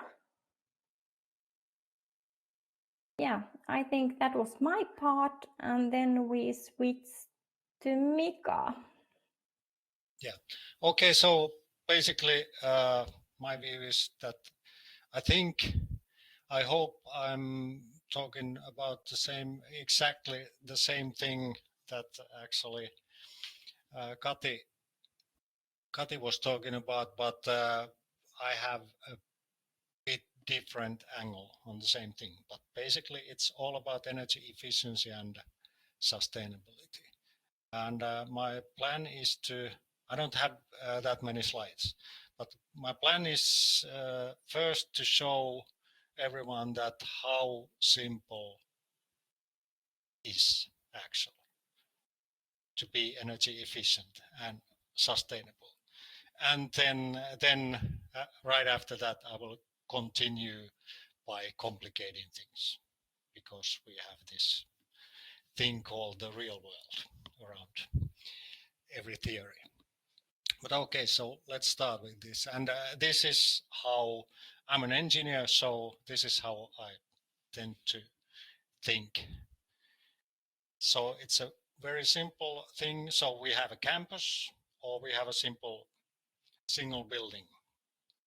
Basically, to make sure that we can say that we are energy efficient, all we have to do is basically to take care of some things that are actually can be defined in a simple way. So, and actually this figure is from our building code. So that's how we kind of manage things energy balance wise. But basically we have a building, or we have a set of buildings, for example, a campus. Basically there is some kind of energy demand. that we can calculate, we can design that, we can plan that. We need energy for heating spaces, we need energy for cooling perhaps spaces. We need ventilation to replace the contaminated indoor air that we have mostly contaminated, or the building itself has contaminated with fresh air. This DHW means domestic hot water, so we need water, and we would prefer that, for example, if we take a shower, we have also some hot water to mix with the cold water to get a pleasant kind of experience. Then we need lighting, and we need to use different kind of electrical appliances. But basically, we have, depending on the functions that we have planned for the building, we can define energy demand.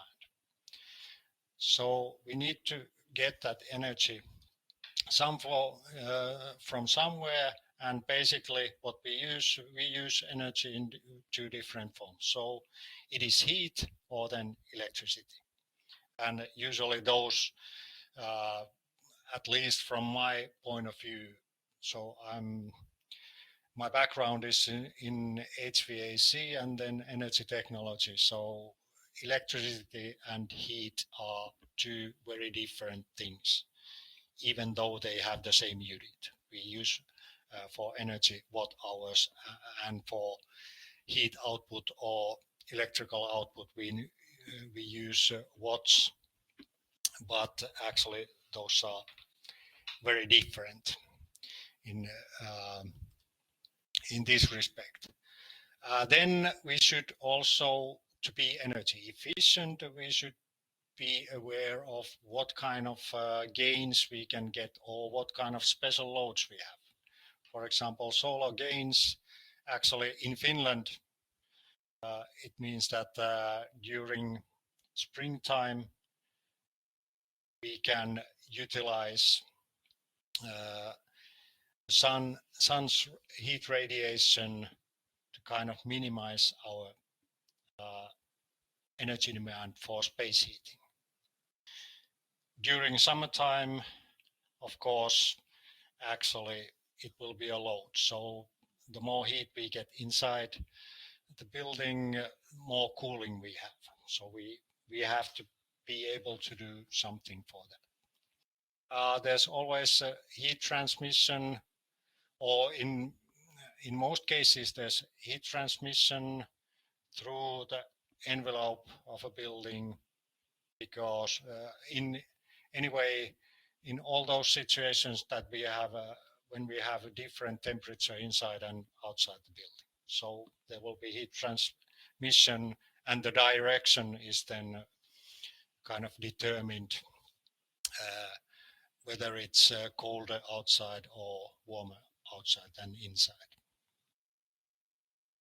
And then we usually have some internal heat gains or loads. For example, heat loads are different electrical appliances. Usually the electricity that we use in appliances, it is transferred to heat. And also it's good to remember that all as humans, we are batteries, we are heat batteries. Okay, but those are basically the demand, energy demand. So in various forms, we will need in building a certain amount of energy. We have to be able to kind of produce that and distribute that somehow. So for that we need technical systems for heating, for cooling, electricity, lighting, whatever. And to operate those systems, we need different or energy in different forms. Okay, so that's basically what happens inside the building. And this boundary layer here, actually it represents the kind of property borders, let's put it that way. So it's the building and the yard around that. So it's the area. So within the lot, we can also produce energy. And still we will be inside these boundary layers. And basically, as our building code kind of defines the thing, basically we are mostly, or the authorities are mostly interested in this part. So how much energy needs to be delivered to the property, to the building. Basically, what happens inside the property, kind of, it doesn't concern the surroundings, because actually we are, if we can produce renewable energy, usually it is solar electricity. It could be heat, it could be even cooling energy. So if we can generate that energy inside the property and we can use it ourselves, actually, then we don't need energy delivered that much, and that's fine. So we are more self-sufficient in that, because actually this amount of delivered energy on site, that determines what kind of infrastructure you need outside property. And of course, if you kind of invest more in this renewable energy generation, in some cases you could even sell excess energy that you can't use at the moment to the grid. So that's very common in Finland in electricity. So you can sell, if you can't use all the electricity that you produce at that moment, you can sell it to the grid. And actually, the energy companies, they have an obligation to buy that electricity. And before I forget, I should mention also that in Nordic countries, we have electricity system that it is, I've been told by the professional that it is the most sophisticated kind of electricity grid and market in the world. So together with mainly Sweden and Norway, we kind of balance the generation, renewable generation, and we can buy and sell electricity freely. Okay, so this is the simple part. So it is as simple as this, managing energy efficiency and also sustainability, because the sustainability of energy consumption comes from actually from the carbon footprint of produced generated energy. And mostly when we are talking about renewable energy generation on site, it means that it hasn't got any carbon footprint. So basically we are interested in this part. So there's as long as there is something else than renewable energy in the grid, there will be some kind of carbon footprint for someone at least.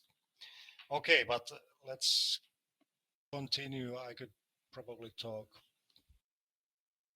several days from this figure, but that is the simple part. So then some kind of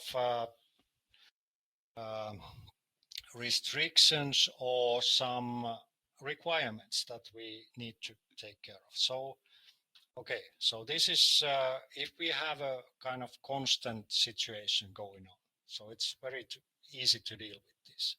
But actually this is what we deal with in Finland, in Nordic countries. We have months starting from January and ending on December, and this is kind of our energy demand in buildings, and it goes like this. So during summertime, we need very little energy compared to these coldest periods. And to be energy efficient and also cost efficient, it is challenging in these circumstances, because actually these peak demands, as we have here in January, actually our systems, our grids have to be designed by that peak demand. And we can see that actually then we have long periods that actually we don't need the whole capacity. We need only partial capacity of the total system capacity or grid's capacity. So how to deal with that in an efficient way? Okay, there are ways for, and the grids have kind of solved it by using different kind of generation plants for different situations. But in buildings, basically we have the systems are designed for this maximum or peak load, and then during summertime, basically what this means, this kind of lowest point here is that basically during summertime we don't need any heat energy for space heating. We only need energy for making the hot water, and that's more or less constant throughout the year. So we could, from this we could determine that okay, this is the level of how much is required to produce the hot water, and the rest of that is the heating part. And where it all comes from, of course, it comes from that actually the outside temperature in Finland, it changes from, basically we could say from -30 degrees to +30 degrees. So this is in Lappeenranta level, so actually in south of the Finland. Okay, so this is what we deal with. And also to actually, so Lappeenranta is here, basically in south, but here we have, so this just to show that how much variety we have basically in conditions throughout the year in different, basically we are kind of long country, 14,000 kilometers or something, but starting from Helsinki is in the south, so basically it's area 1, so in Helsinki the buildings are planned for -26 degrees of Celsius outside, but in the Lapland -38. So actually energy efficient in Helsinki or Lappeenranta and in Sodankylä in very north of Finland, they shouldn't be compared kind of in that way, because actually the requirements for heating are very different in those locations. But still, this is kind of also part of that simple part that okay, so we need to take care of the energy balance. Okay, we have some kind of restrictions or some conditions that we have to take into consideration, but for an engineer, that's okay. So it's business as usual. Okay, so then in practice, Kati already mentioned that we don't own our properties. So there was, in Kati's slides, there was one picture showing our university or part of the university near to Lake Saimaa. So this is actually from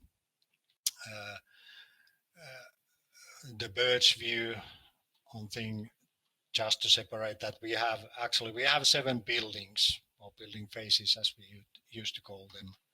And actually I'm located in building 6 around here somewhere in the 5th floor of that building.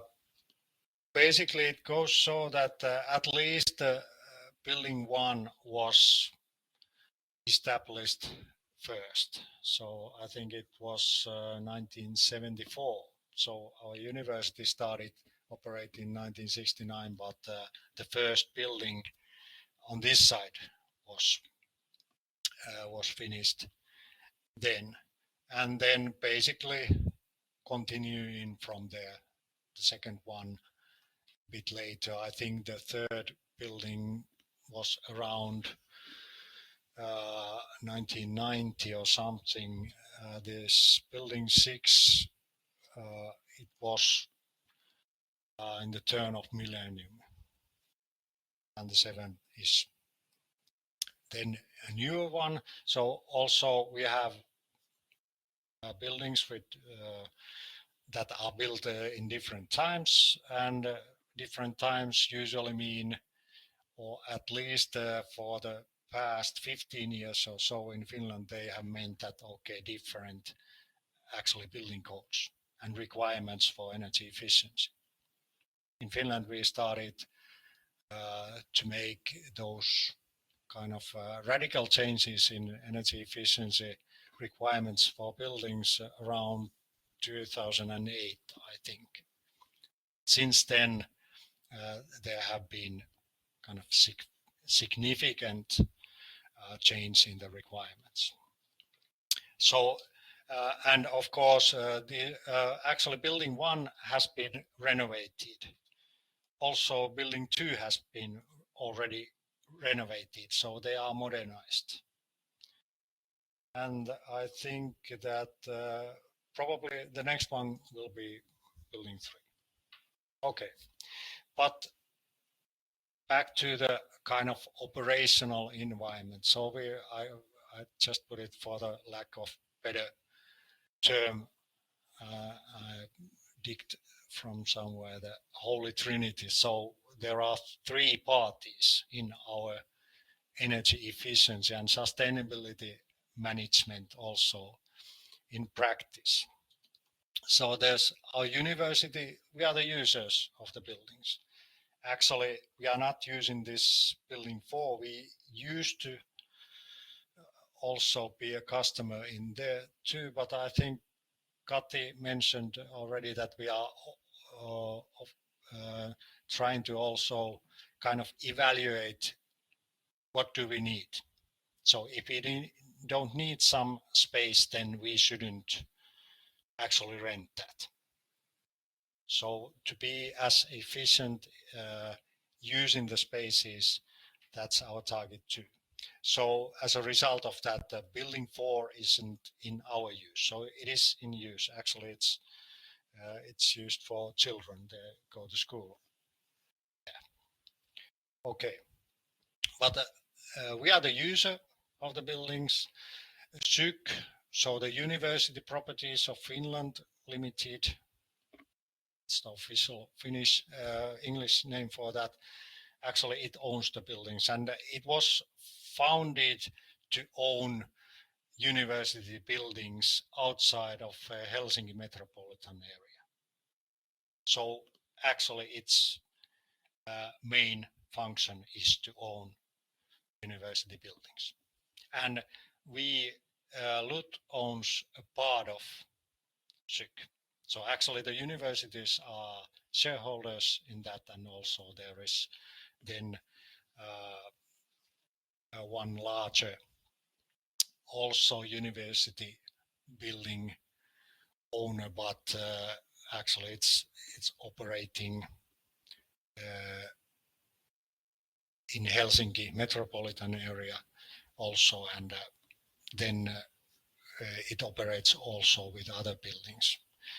But basically we are shareholder in SYK also, but we don't own, we rent our buildings from SYK. And then actually SYK has outsourced the energy efficiency part, so to speak, to the energy manager, as we call them. So it's a company actually, and they have a contract between SYK and in this case it's a company called Groundwood. So that's actually very in this field. Actually, I think they are a well-developed consulting company that deal with energy and energy efficiency. So their task, they have a contract on energy efficiency, and basically the idea is so that if the energy manager can't kind of optimize the energy consumption, including water consumption also, so that actually our energy and water consumption will be minimized, then they don't get paid that much. So actually they lose money if our consumption goes up. So that's the basic idea. Of course, there might be so that compared, I have a couple of figures showing that what is the level of our consumption there, and from there we can see that okay, there are ups and downs when you compare the years, but basically the idea is so that if for this year or for the last year consumption has been higher than the year before that, then you need to have a good explanation. So if there's something that explains that, then it's okay, but actually if you can't find that kind of clear explanation for that it is natural to have that higher consumption, the energy manager will not get paid that much as the contract says. And then again, if the energy manager can find some savings there, then the basic idea is that actually SYK and the energy manager, they divide the savings among themselves. So there's kind of inbuilt incentive for energy manager to kind of optimize things, and whenever you can decrease the consumption, they will probably, at least they will try to find that. And for me, that makes very much sense.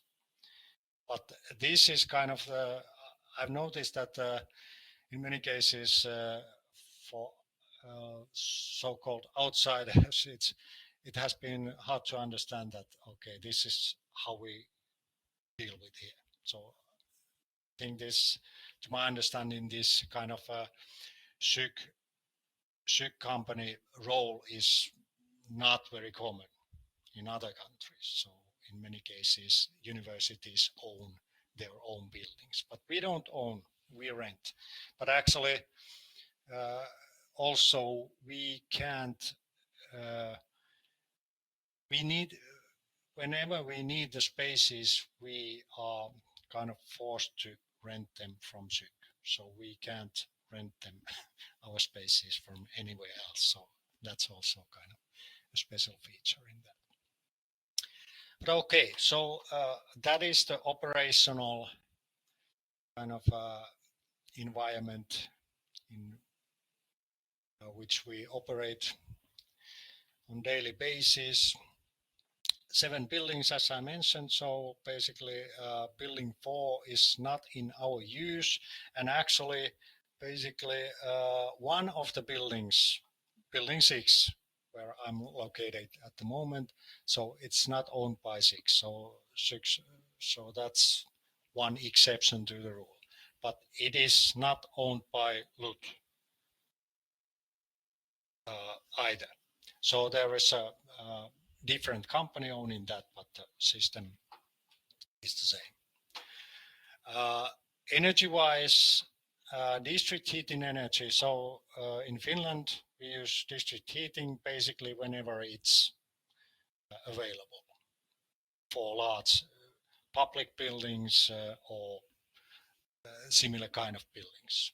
So actually, district heating system, especially in Finland, is very efficient. We have combined heat and power production there. So the plant or the plants produce heat for district heating purposes, and also at the same time they produce electricity for the market or for some other kind of use. And in Lappeenranta we have this kind of special or specific arrangement. Actually, our main district heating plant is owned by Lappeenranta City or Lappeenranta Energy Company, and UPM 10, which is a very large, basically forest industry company. So they have this kind of symbiosis together. So that's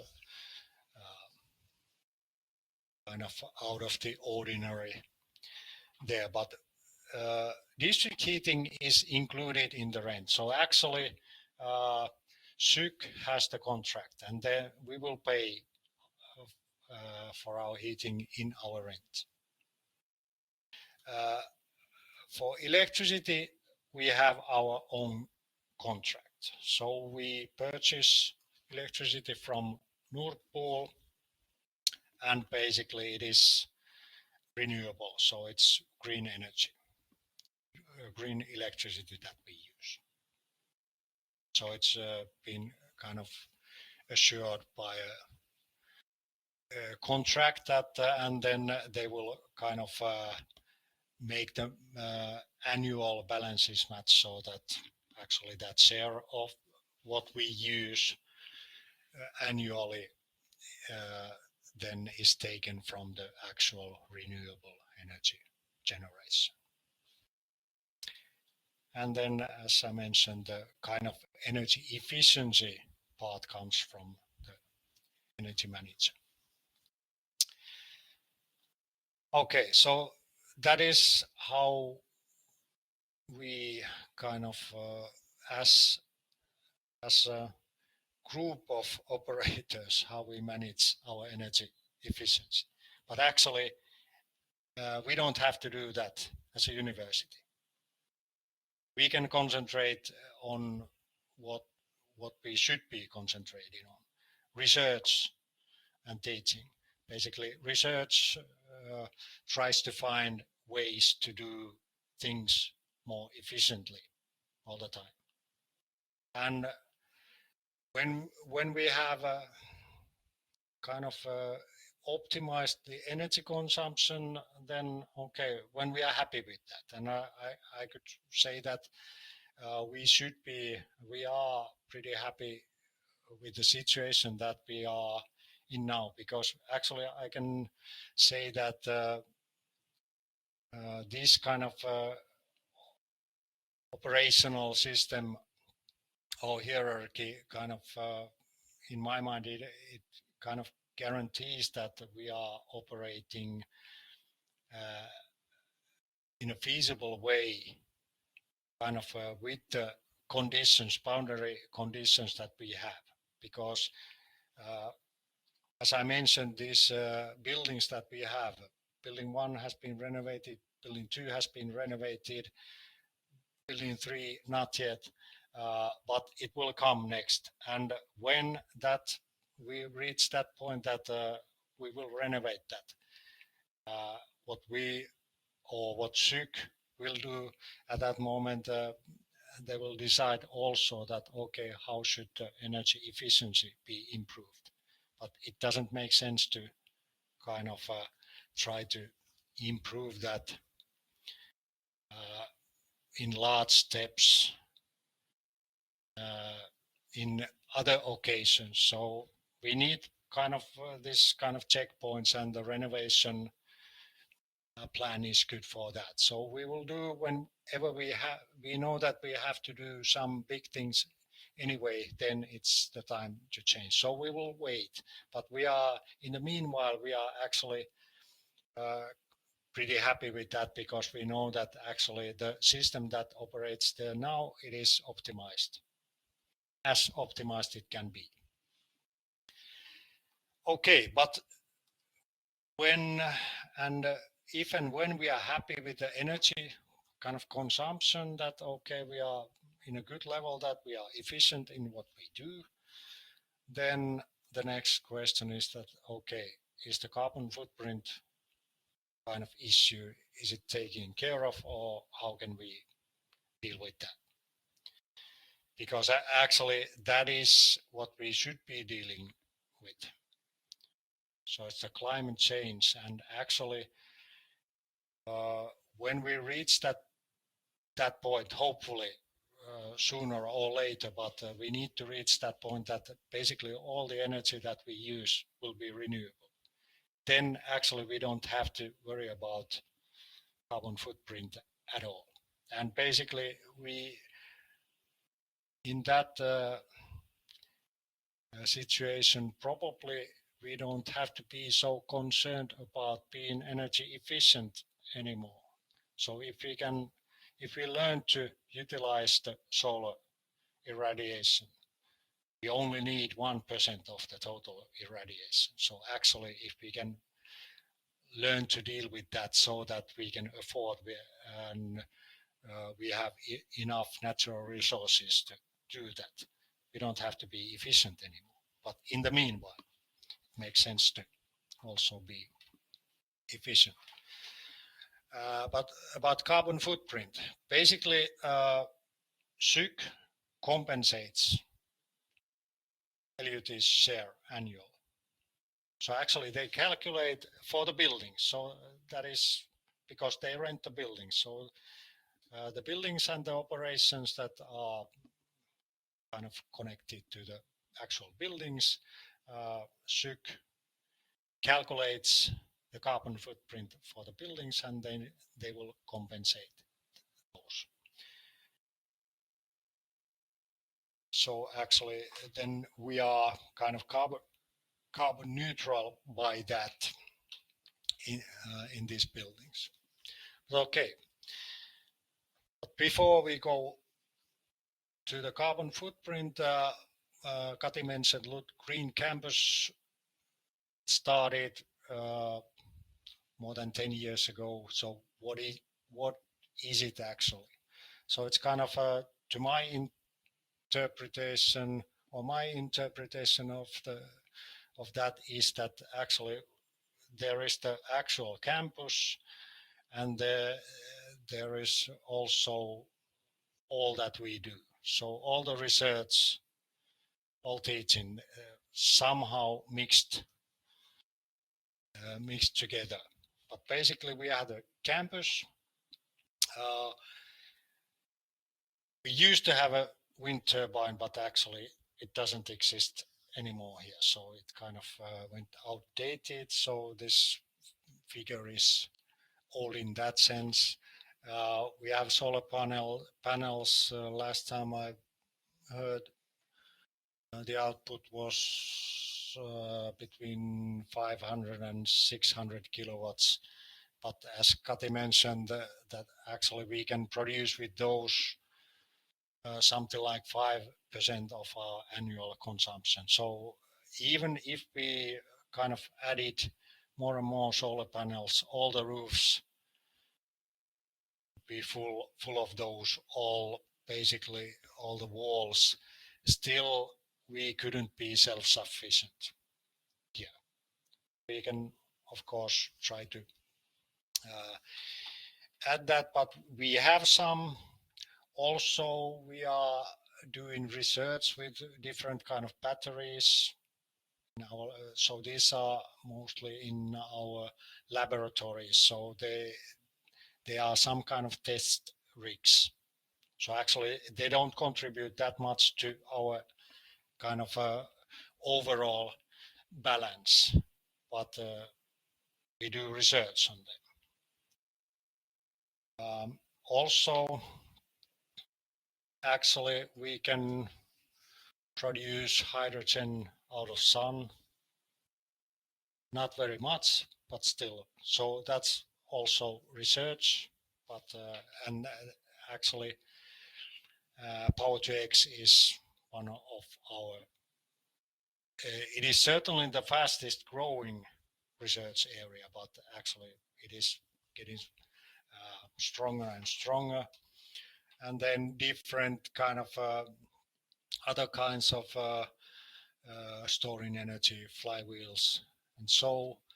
And of course, in the middle there's an energy management system, but so as I mentioned, we have an energy manager, actually, who runs the daily operations at the campus. So we don't mess with any of this stuff with that system. So they will control that, and we hopefully have very pleasant indoor climate wherever we operate. But then actually we have this kind of platform that we collect all kinds of information from different directions. Also, we collect information from the actual building systems that we don't operate them, but we have a possibility to kind of get the data for research purposes. So that's one thing that we are developing and building also. And of course, we are connected to electricity grid, also district heating grid. We have also the student housing company that's close to us, so we operate with them. And also we have not so many places, but actually it's growing also, the using of electrical vehicles. Yeah, we had a project of electrical bus, but I haven't seen the bus lately, so I'm not exactly sure what happened to that. And actually, I think our city buses run in gas, so and probably biogas. So actually, part of that problem is already taken care of. Okay, but green campus is basically daily operations, research, and all this combined. And we try to combine things, and we try also to make kind of everyone involved. Okay, then some consumption figures. So actually these are from the just published report that Kati mentioned already. So I'll just show them quickly. So water consumption, so that's part of the energy managers. Mika, excuse me for interrupting you, but we have 10 minutes left. I don't know if there are any questions. So if not, you can go on and until we have 10 more minutes. But if there are any questions or any interaction from the student, maybe we you decide how you want to manage your time. Okay, so I could wrap this up in a couple of minutes, and then let's see if there are any questions. So water consumption, okay, here's the corona period, so you can't probably kind of make out of this too much of things. And also it should be, we should remember that actually, as Kati mentioned, we started over 10 years ago. So actually, we are not expecting that kind of significant decreases in our consumption, because we have dealt with those more than 10 years ago. So if we would look at those numbers, then we would see tens of percents of decrease, but it's all been taken care of. So actually these changes kind of, they have some kind of explanation. But having said that, of course, we hope a little decrease all the time. And the same with heat. And actually, this is kind of odd, and I'm not sure if we have even an explanation for that. Because this was the second corona year, and actually, it wasn't that cold year in Finland. Okay, so if we take 2019 and 22, so at least we are in the same order anyway. And in electricity consumption, actually, you can see that even though it was corona period, electricity consumption was about the same. And this is how much we get from the solar panels, so not that much. Okay, perhaps I will stop here. So I won't go into, actually I will show the total. So this is our carbon footprint. And we could discuss several days on what does this include and what does it not include. I will shortly just show you that. Actually, this is according to Greenhouse Gas Protocol, and it includes Scope 1, Scope 2, and some categories from Scope 3. So it is not the total carbon footprint that we can define for ourselves. And basically our Scope 1 is this goods fleet. So it's very small share of this. And actually I think I have, and you can look them later from this, but actually Scope 1 is defined here. So it is like this. Scope 2 in green, electricity, basically, and all the rest of from Scope 3. And if we would include everything, every category that's in Scope 3, including investments also, which we shouldn't as a university, but if we kind of make this kind of calculation, actually 99.6% of our total carbon footprint comes from Scope 3. Okay, so I'll stop here. Okay, in the meanwhile, there is a question from Renata. Maybe I just missed this information in your presentation, but do you somehow solve energy storage for cases of different number of sunny days, and thus also consumption in winter and summer? I don't know if it is addressed to Mika or Kati. I could try to answer that if I understand that correctly, but actually, as I tried to explain that, actually we don't have that kind of large energy storages in use. So they are mainly basically for research purposes, and basically we are kind of laboratory testing those that how does the system work, or how might this technology work. And then, but we don't have those because, and actually one of the reasons is that actually we don't get to decide on that, actually, because SYK owns the buildings.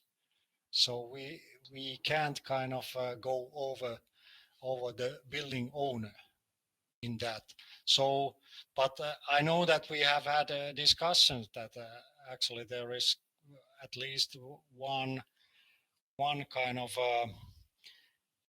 close to energy storage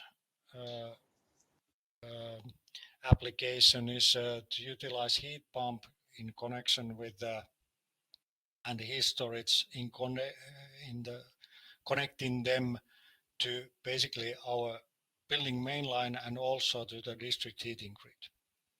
So basically to get energy from the buildings and to feed it in the grid. But those have to be kind of discussed and suggested separately because, like I mentioned, we don't own the buildings. So, but we do research on all kinds of stuff. Okay, I don't think we have time for another question. Kati, you mentioned very impressive ranking rates and impressive vision for stopping climate change by 2024. Very interesting perspectives.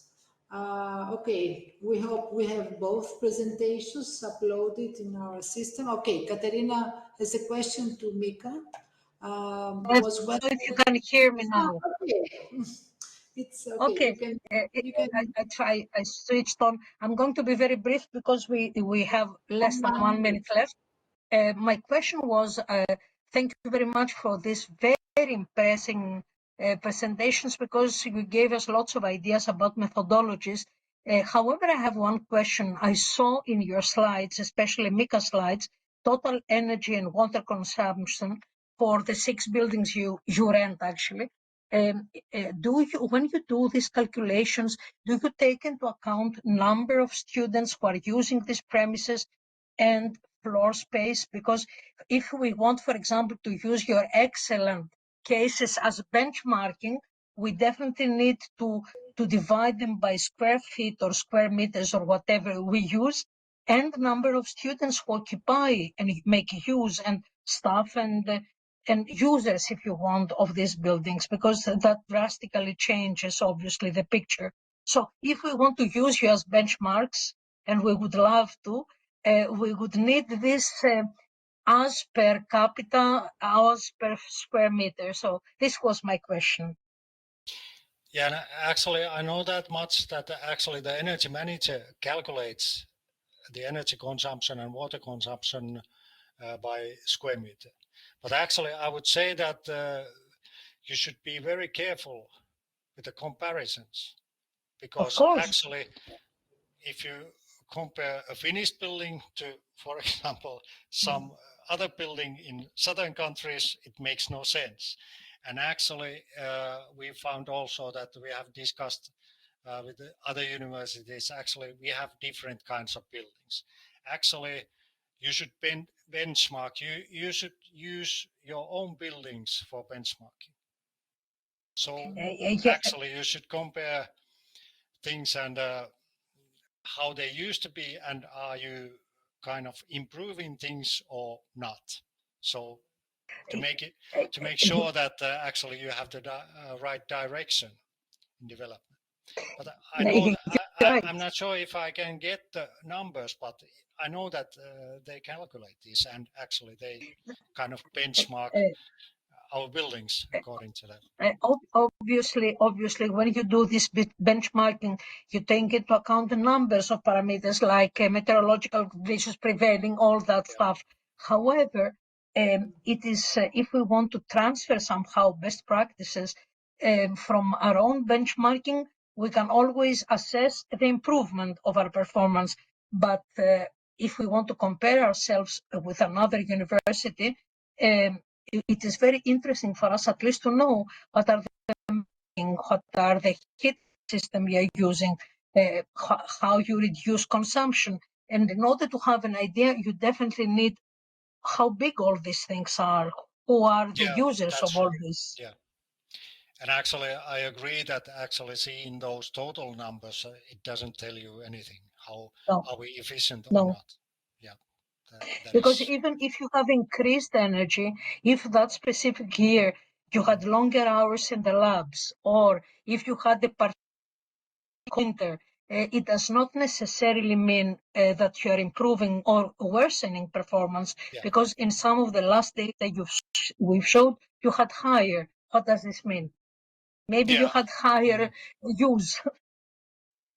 Yeah, and as I mentioned, that's basically that's in energy manager's contract. So I know that I can trust on that they have done everything that they have noticed what they should do. But is there something that they could have done in addition to that? So that's always the question. But yeah, I'm afraid I have to